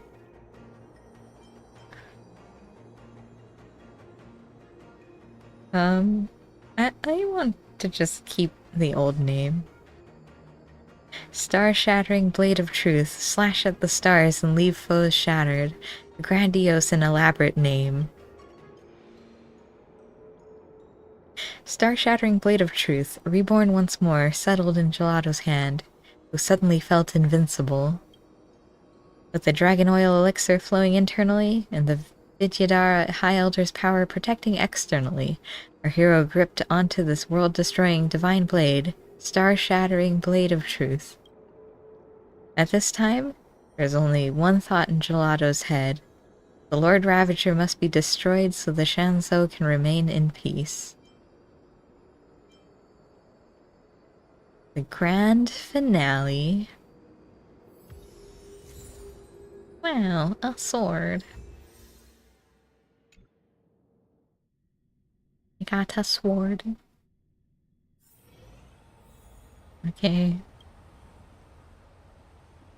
The two heroes plunged deep into Scale Gorge waterscape, only to see a black shadow enshrouding the ambrosial arbor. It was none other than the root of all evil, the one trying to overthrow the Shanzou, Fantilia. Right here, right now, was the critical moment for Fantilia to absorb Abundance's powers from the ambrosial arbor. The Lord Ravager sneered, "Reckless ants, accept your fate." Gelato raised the divine weapon fiercely and dropped this line.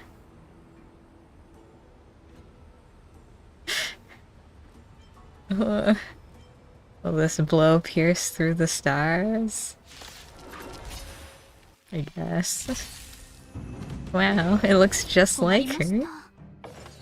諸悪退散。いい度胸だね。 I can't use that. 厄介を避け。急がば回れですね。陛下に慈悲なし。 Fine. 送ってやろう。市長よ来たれ。 Go ahead, hit him.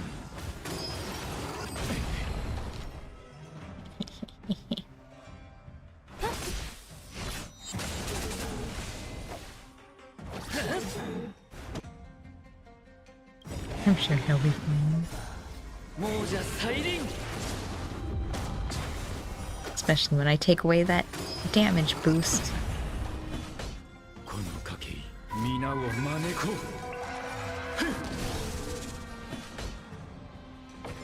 う泣いてよここへ千の珍奇を持って一心同期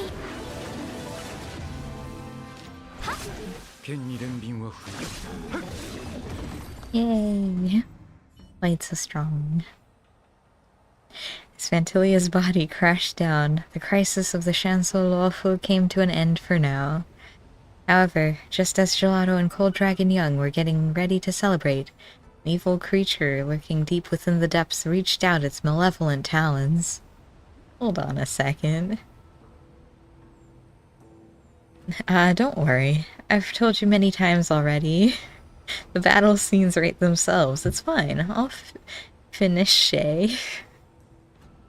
Oh, you can't see it here.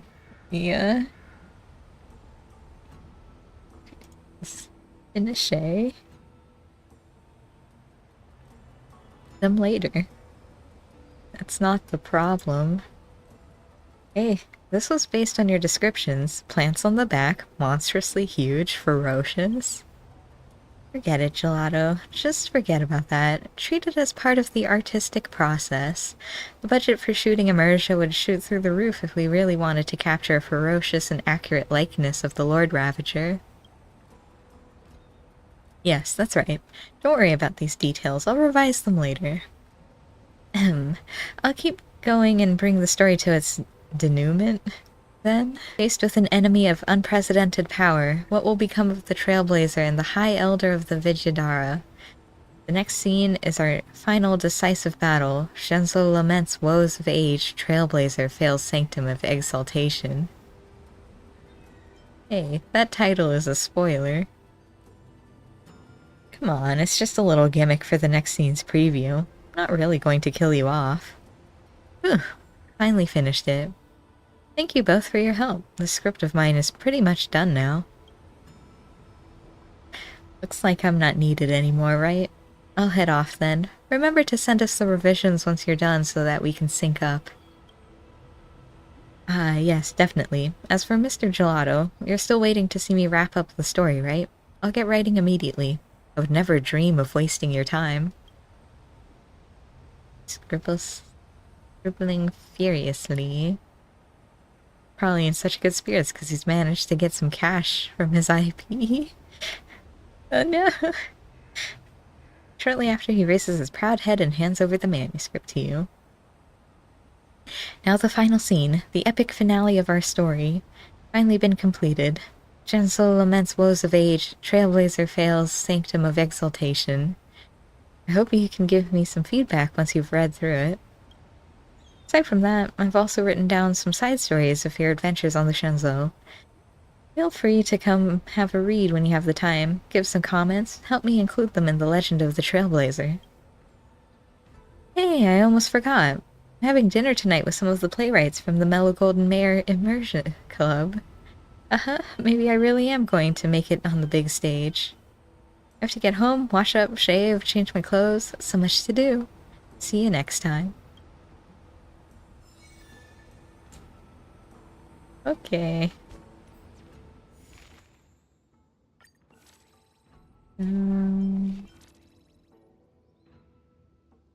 I have to go listen to the story. Okay.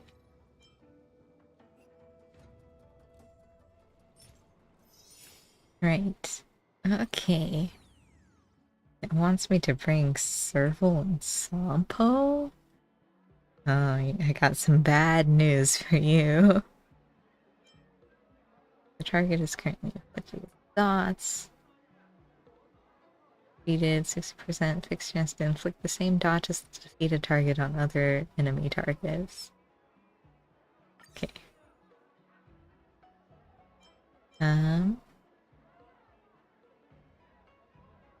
All points received from using skills, follow-up attacks, ultimates, pausing dots. Okay, we'll do ultimates. Yes. Crit. Okay, we'll do crit. Break. Almost outside their own turn. So that would be follow-up attacks, which would include lightning bolt? Maybe? Lightning bolt? I'm not... You can see my level 30 Serval and level 1 Sampo. I'm not using those.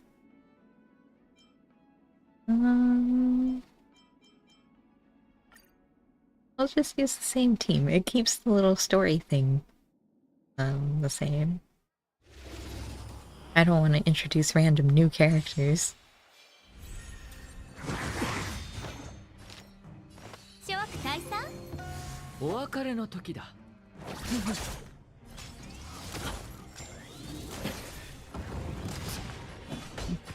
陛下に慈悲なし。地上よ来たれ。厄介を避けん。余計な。Oh, it's doing this one. Okay. 騎兵の出番だ。 No, I should have done Luch's first. That's fine. I can do it next. 立ち切る。この賭け俺には届く皆を招こ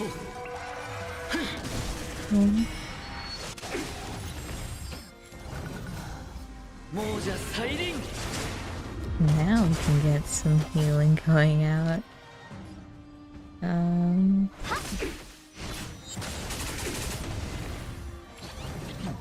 いい度胸だね。大丈夫。問私に題はない。続く。泣いてよここへ。 Fighting one's not very fast, neither is my blade. 諸悪退散 But 千の珍奇をもって一心同期送ってやろう。この賭け俺皆を招こお別れの時だ。話し合いましょう。天使を leave 授 you け。 alone. あれですね。もうじゃ再臨。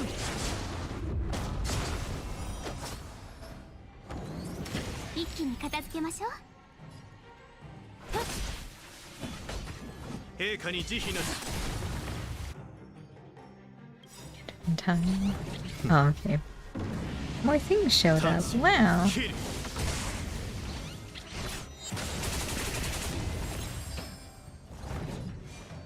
避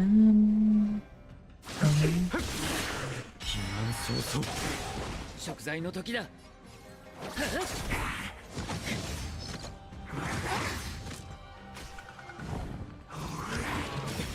一気に片付けましょう。気を逃してはならん。泣いてよここ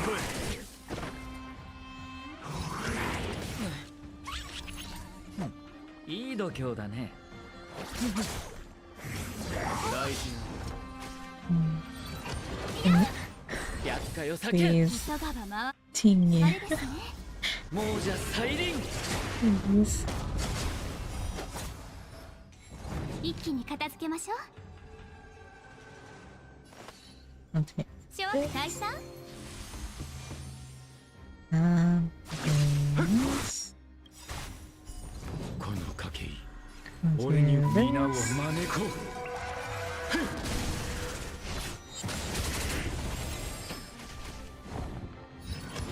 大丈夫。問私に題はない。続く。陛下に慈悲なし。 立ち切る。 Go, Lucha. That's fine. I got 79. Okay.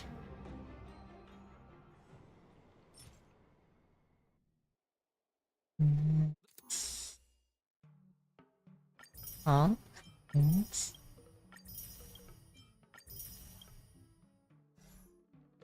Okay. And then Scale damage, follow-up attacks. Oh, it wants Himiko and Herda again.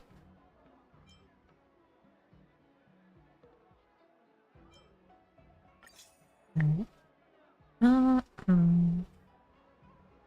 Yeah, that's fine. Great. That one. Thing.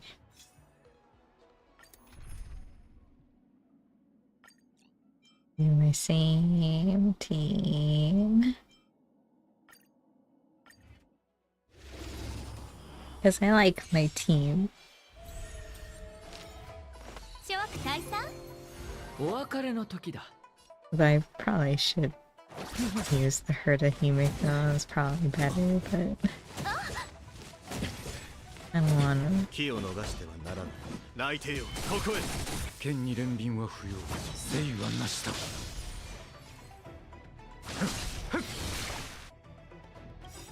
厄介を避けん余計なこの賭け俺には届かぬが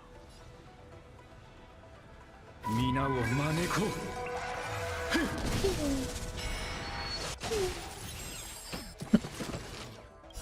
Do 亡 one of 者 these. 再臨 Okay. いい度胸だ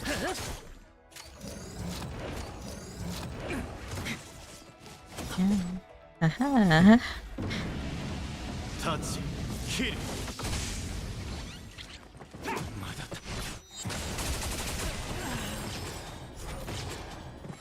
まだ私に続く。陛下に慈悲なし。タッチ、キル。送ってやろう こ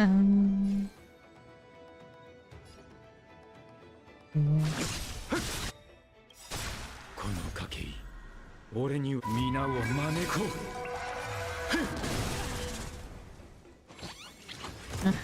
Big card. 千の珍奇を持って一心同期諸悪退散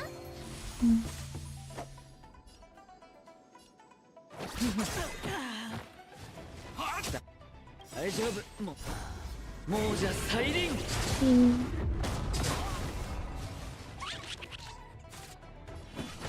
泣いてよ、ここへ。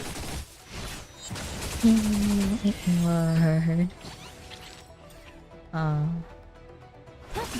剣に憐憫は不要 this Trotter is like all the way over here.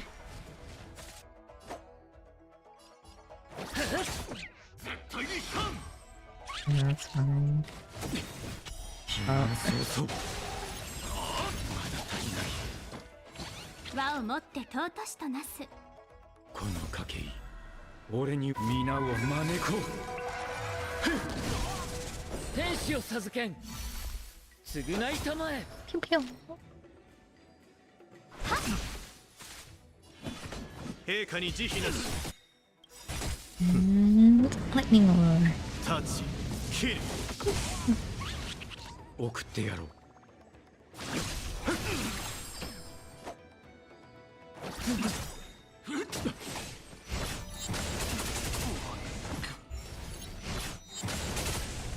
気を逃して I は mean, ならぬ。 lightning lord. 泣いてよ、ここへ。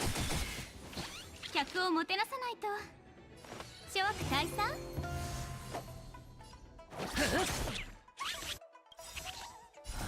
亡者再臨 Oh. 邪魔だ市長よ来たれ こ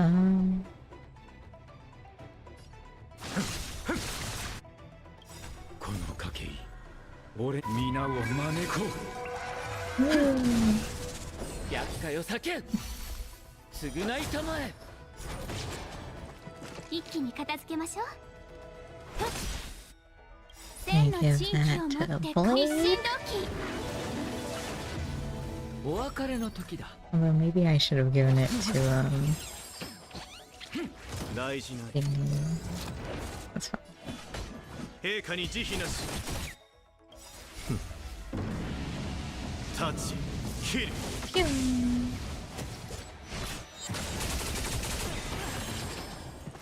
輪を持って尊しとなす。はっ。まだ足りない。大事ない 避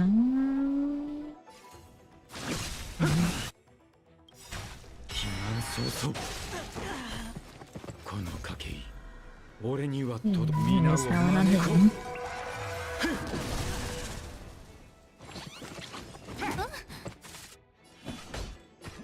う来帝よここへ いい度胸だね。もうじゃ再臨。 That. Good. 客を So もて the なさない next と。 time someone is 諸悪退 low, 散。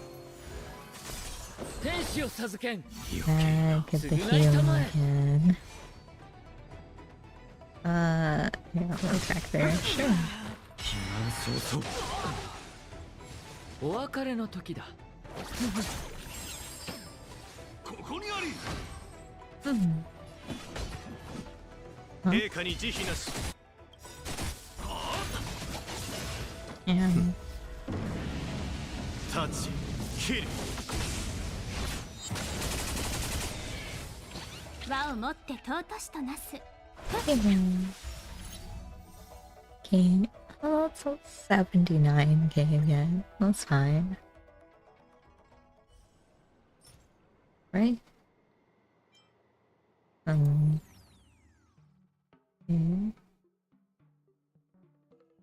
It's their own turn. That one.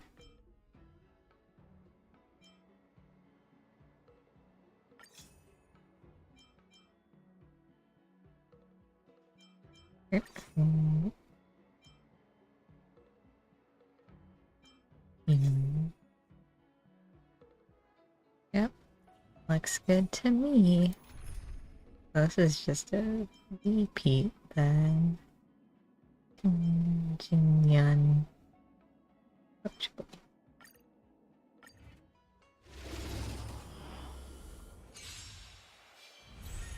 客をもてなさないと諸悪退散。いい度胸。隙だらけだ来帝よここへ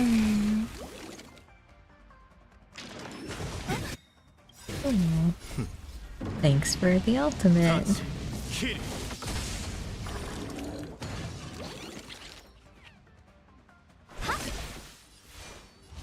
誠意はなしだ Finally found 天 it. 使を授けん。余計な避難早々 Alright. Thanks, Lightning お Lord. 別れの時だ。 Guess it's best to 騎 use 兵の出番 one's first action. だ立ち切る もうじゃ再臨。この賭け俺には届かぬ皆を招こ千の珍奇を持って鼓舞を。一心同期。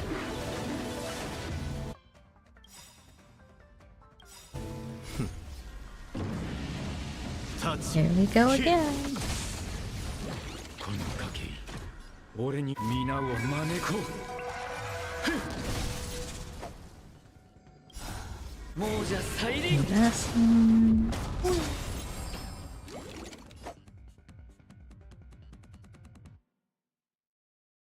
I guess I'll just use it again.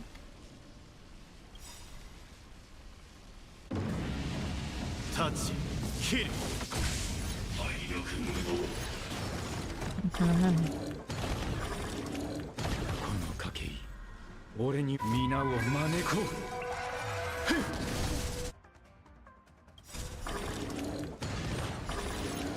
Friendly fire. 千の珍奇を持っ Yeah, て it 一 sure 心同 was 期。 friendly fire, wasn't it? もうじゃ再臨。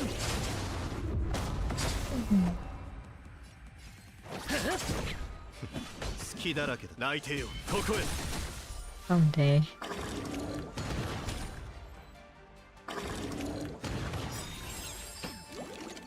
Someday Lightning Lord will get a turn.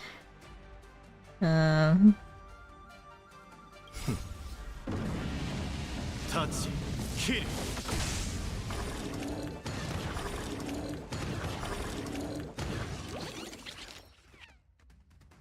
この賭け俺皆を招こう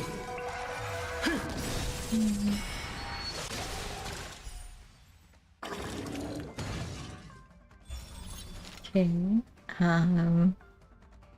Well, here we go again. 立ち切るこの賭け俺皆を招こ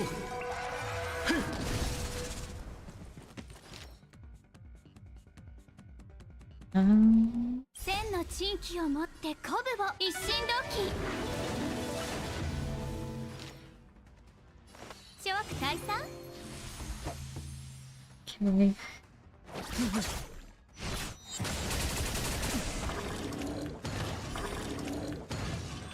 和をもって尊しとなす 陛下に慈悲なし I can use this, can't 亡 I? 者再臨 Yeah. お別れの時だ一気に片付けましょう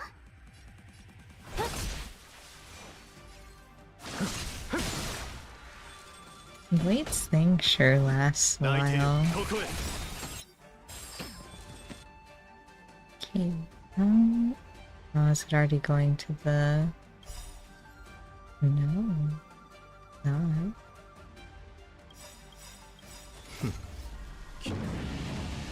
立ち切る亡者再臨この賭け俺にはと皆を招こう 天使を授けん償いたまえ 祈願早々 千の珍奇を持って鼓舞を 一心同期 Do this again. 立ち切る亡者再臨この賭け俺には届く皆を招こう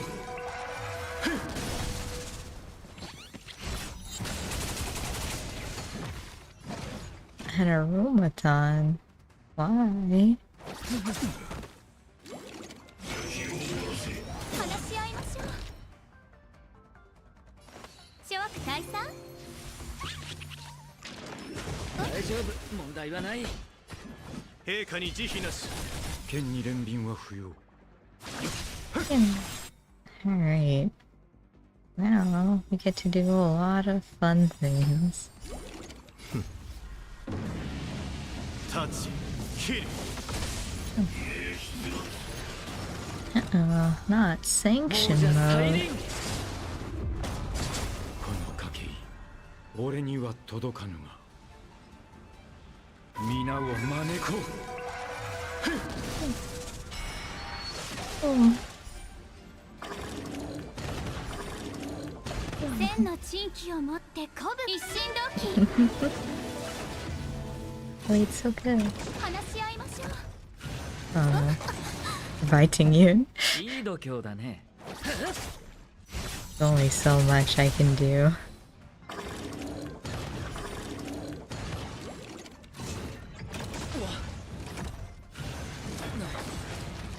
天使を授けん気を逃してはならぬ泣いてよここへ大事亡者再臨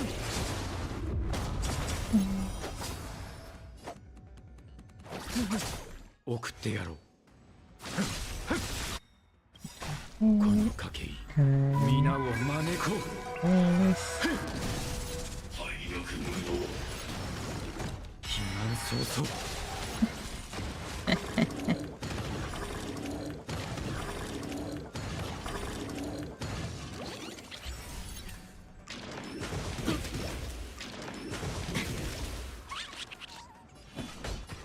な陛下に慈悲なし。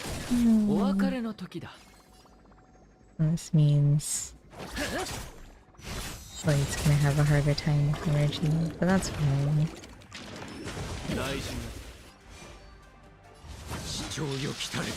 厄介を避けん。余計な避難早々。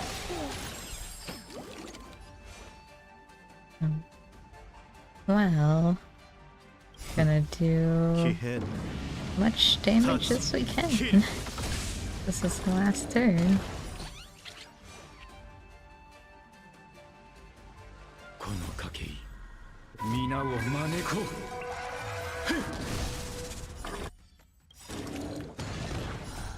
亡者再臨。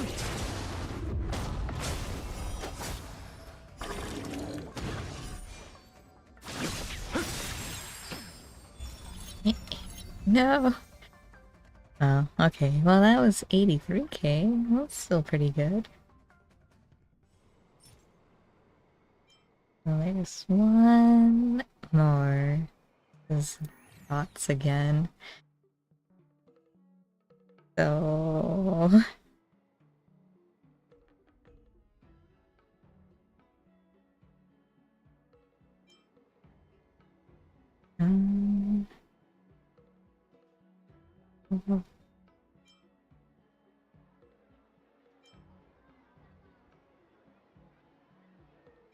Like, doesn't matter. Don't use dots. Follow-up attacks, crit rate.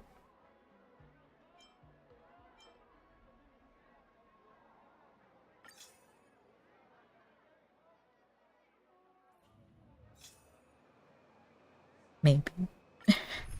We'll see. Engaging you out. Watch a blade. I don't know how well this will go, but... Yeah. That one was super fast.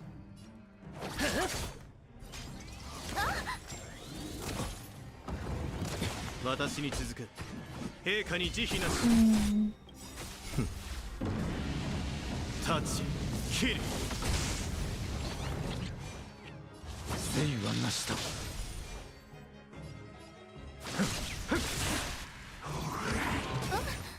厄介を避けん。 You try your 亡 best. 者再臨。 I wish they would hit Blade more. 一気に片付けましょう。 They don't want to do that.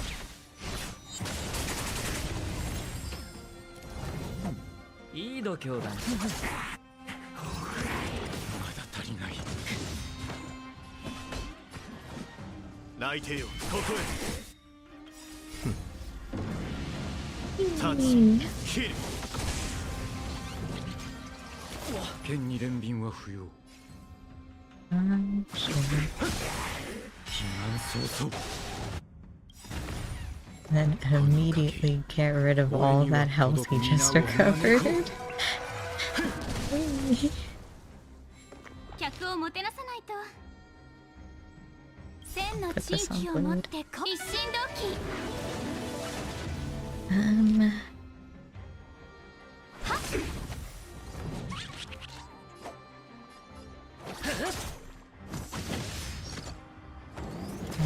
Just please stop attacking you. She doesn't have the health for this. 気を逃してはならぬ。陛下に慈悲なし。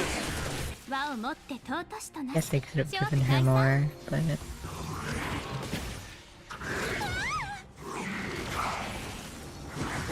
足りない。お別れの時だ。亡者再臨。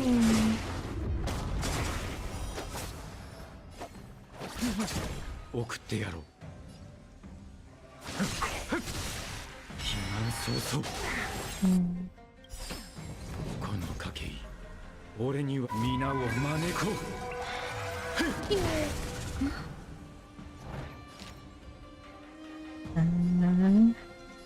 Just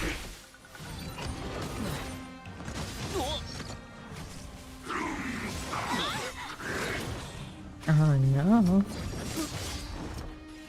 This is, 泣いてよここへ pretty bad. 立ち切る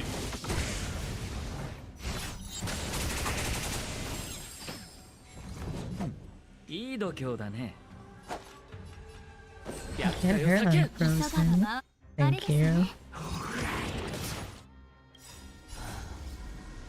王 Use that 者 too. 再臨。 Yep, bleed. 千の珍奇 Get を him 持 more って一心同 damage. 期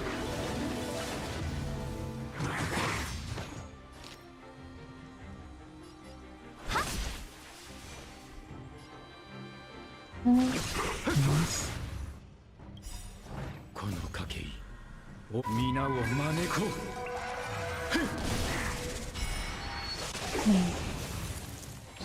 私に続く陛下に慈悲なし お別れの時だ。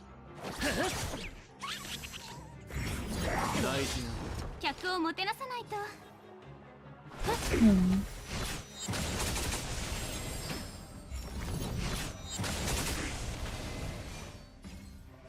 市長よ来たれ。 And sure. 気を逃してはならない泣いてよここへ Oh, getting low on turns. 立ち切る 食材の時だ。和をもって尊しとなすは Fucked. Whoops. 天使を授けん。 It's fine. Everything's fine. I definitely know how to play.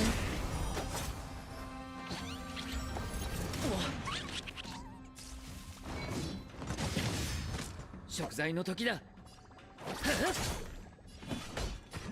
陛下に慈悲なし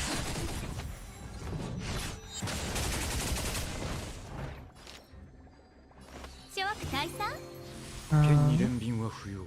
I should have. Oh, that's fine. 避難早々。この賭け俺にはと皆を招こう。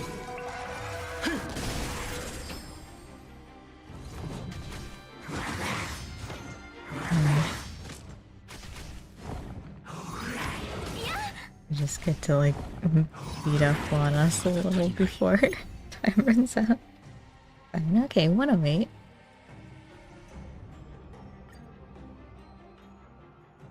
Not too bad. Which means... Actually, let me get these. I am missing one. That's fine. Yep. Cool. And then that one. Cool. And then there's some legends. Okay, so red 1 and 2. Okay, let me take a sip.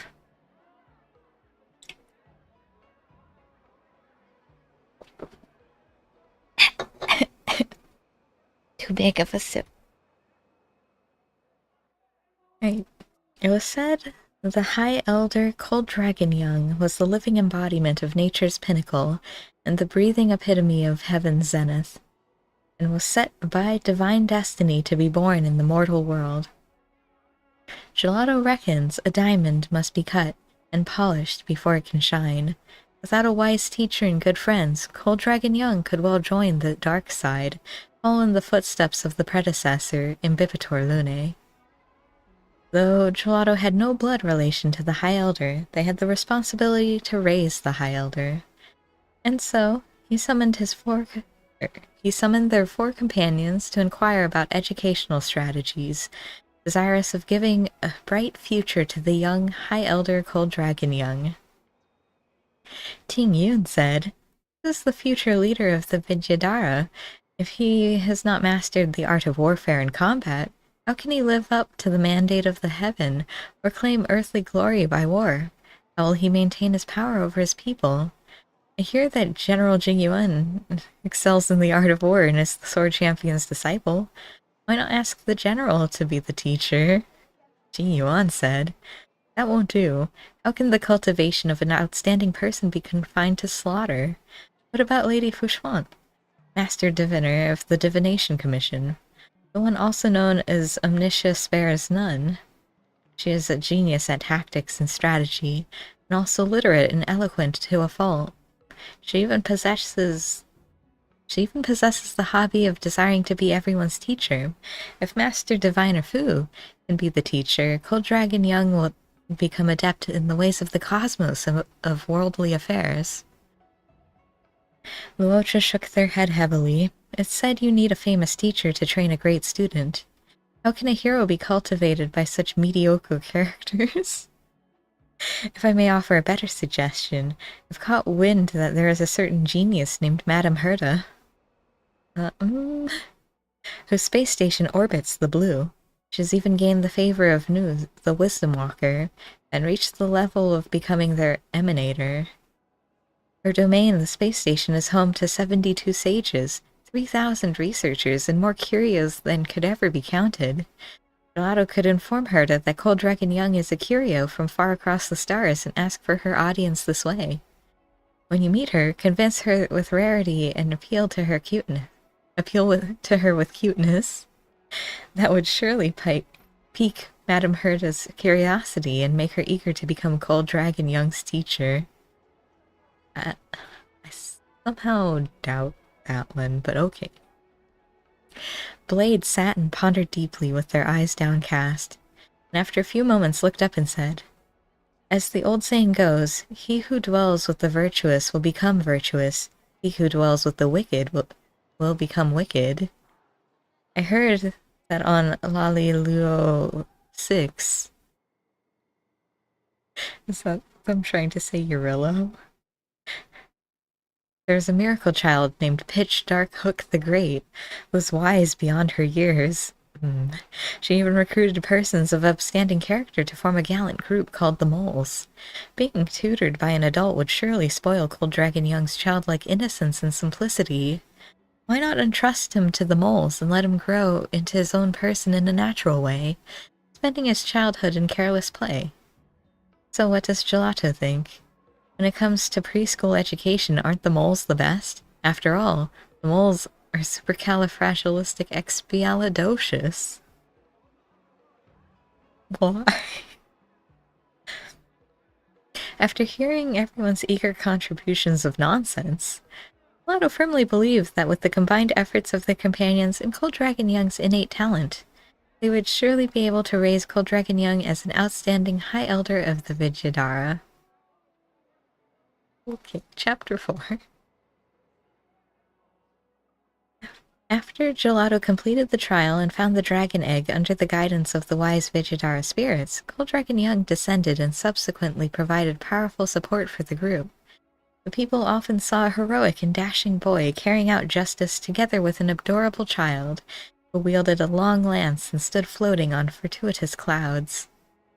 This hero also joined hands with many a valiant leader on the Luofu, and determined to eradicate the disciples of Sanctus Medicus and the evil of the Ambrosial Arbor. One day, Gelato and Cold Dragon Young came to Scale Gorge Waterscape and gazed there upon the shimmering waters of the vast ancient sea.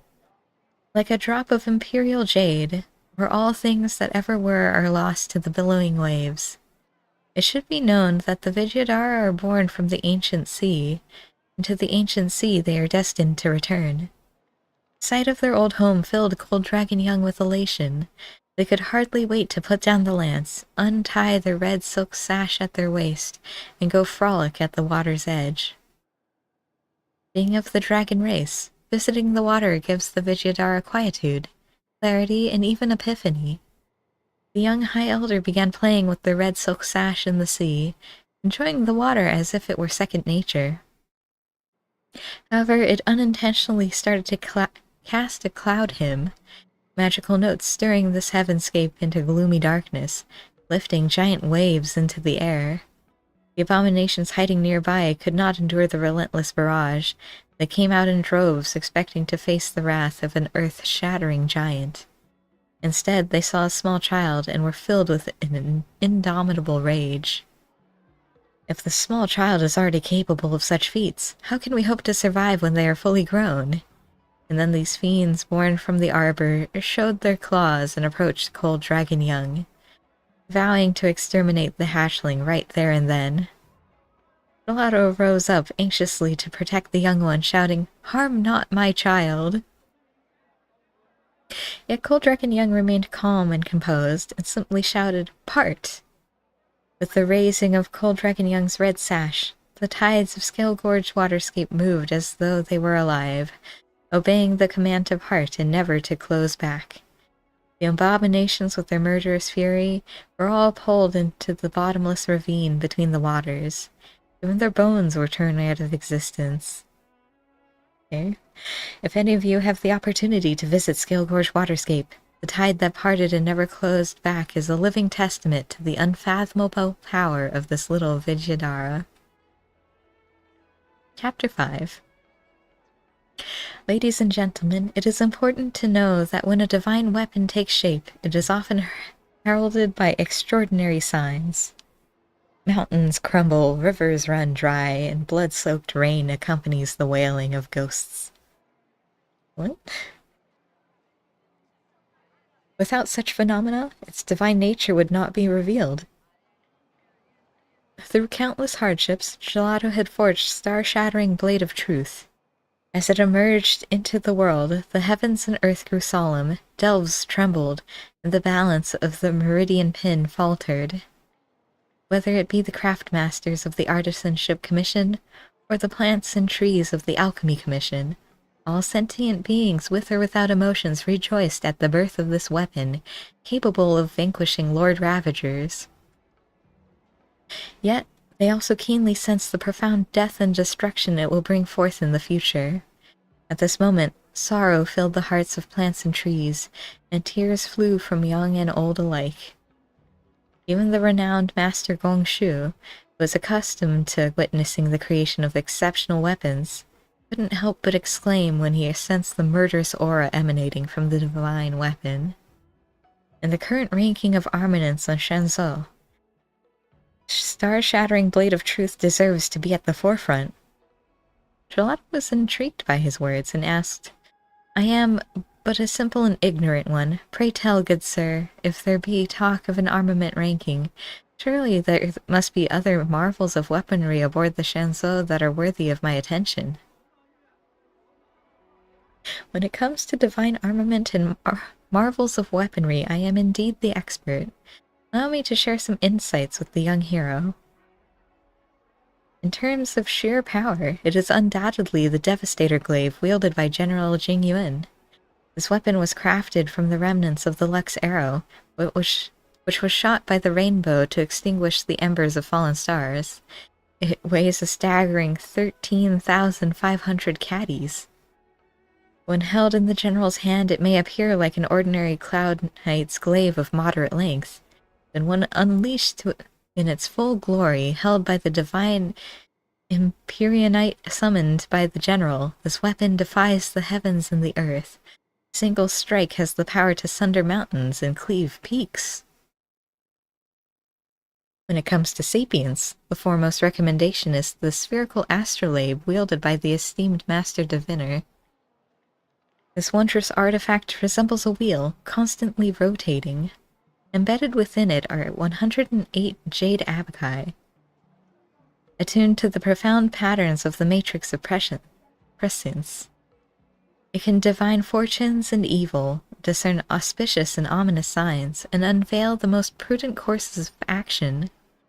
Truly, it is a brilliant beacon illuminating the nebulous mysteries of pasts and futures, a treasure indeed. When it comes to precision, there's only one that stands out: the bow of spirit wielded by Madame Yukong, the helm master of the Skyfaring Commission. When the bowstring is drawn, it becomes one with the archer, guiding the darting arrows unerringly to their targets, piercing hearts with every shot. Upon hearing this, Gelato was filled with joy. So many awe-inspiring marvels of weaponry are aboard the Chanceau, yet none of them are put to good use. You see, they are a gift to the foes of evil. Why not use these weapons? One does not simply lock away their precious. Why not lend them to me and my friends to deal with the disciples of Sanctus Medicus and drive away the Rune Legion? These weapons of powers in hand, it would just be a piece of cake, wouldn't it? Arthur's note. At this point of the story, I'm seriously finding it difficult to continue. If I boast too much about the weapons on Lofu, it would actually imply that their masters have been spectators and didn't want to do any work throughout the whole affair. How can I possibly make that narrative work and tie it all together? Well, forget it. Young lad, I can't continue with the script, so I'll just put my signature on it and give it to you. Consider it a collector's item. Treasure it. Thanks. Chapter 6. Although Phantilia, the master primus of all evil, was eliminated, the ambrosial arbor it poisoned was on the verge of losing control. This towering plant sprouted rapidly, and the abominations of abundance hiding in its branches and veins poured into the human realm to gain bodies of corporeal flesh and blood. Gelato knew that, should the ambrosial arbor be allowed to grow to its full, the Chancellor shall be reduced to a ship of the dead. Faced with veritable tsunamis of abominations of abundance, Gelato signaled the band of heroes to retreat while providing cover for them. At that precipitous moment, he yelled, "Will this blow pierce through the stars?" Like a lightning bolt that slammed into the ground, the light that exploded out of the star-shattering blade of truth engulfed all, stabbing toward and tearing apart the ambrosial arbor, destroying the very sky itself. For a moment, ground toppled and the sky trembled in the Chancellor's countless delves, as if the rainbow had returned to shoot down stars, as if the death of the divine wood sent up a cataclysmic dust storm. After the clouds dissipated a few days later, and the Chancellor returned to peace, the Cloud Knights guarding the arbor sought unceasingly for Gelato, and yet could not find a single trace of them, just like the ephemeral theophany of the rainbow. When General Jingyan heard the news, he could not help but lament and shed tears worthy for a hero. However, though the general is wise, he did not divine the legendary characters such as Gelato will ever die in the company of demons and crowns. Blessed by the Cloud Strider, Gelato had already left the devastation, and quietly started on a new hero's journey. The Rune Legion still ravages the starry seas, and the worlds awaiting for salvation are endless. The legend of the heroes of the Trailblaze continues on. As it is said, serene was the Shanzou, free from harm. Quiet was the palace, rich in charm. Until the demons breached the gate, leaving the palace bloodied by fate. Then comes a hero tall and strong, flesh and iron, 7 feet long. Evil minions fall to his might. Under his staff they bleed in flight. Mounting the clouds he pursues all foes. Riding the dragon he purges all woes. O'er the sky he splits through. Onto the arbor he strikes true.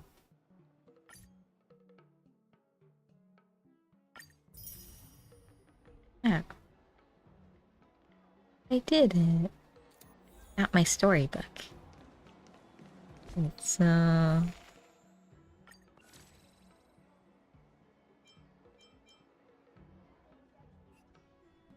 is it saying these are new? What? Okay. That is fine. Now I've done my nameless honor.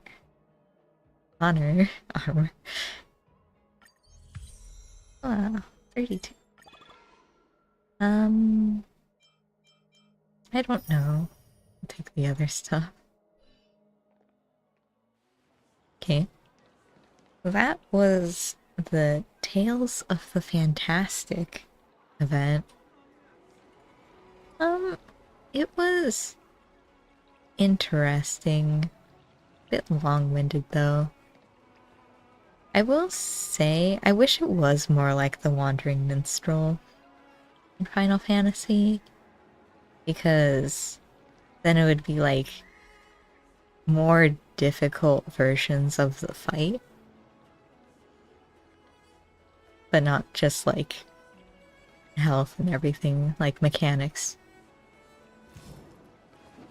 They could even make it so you can only use like certain trial characters and have it like a puzzle, but I don't know. I think it was fine, but I think there was probably a better way to go about it. Yeah, the event was fine. It was a little long. But that is the event, which means that is all we're going to do for today. I do have other quests, I guess. They're like the Blue World quests. So I have to figure out if I want to do those on stream. And when I want to do those, if I do. And then also Yukong's story. So I'll figure that out. I also need to do some stuff in Genshin, so that'll probably be this week as well, just so I can at least get through the story part. And I can do all of the like gathering whatever the event currency is separately off screen. Unless you guys really want to watch it. But for now, that is all we're going to be doing for tonight. Thank you for coming out, and I hope to see you next time. Bye for now.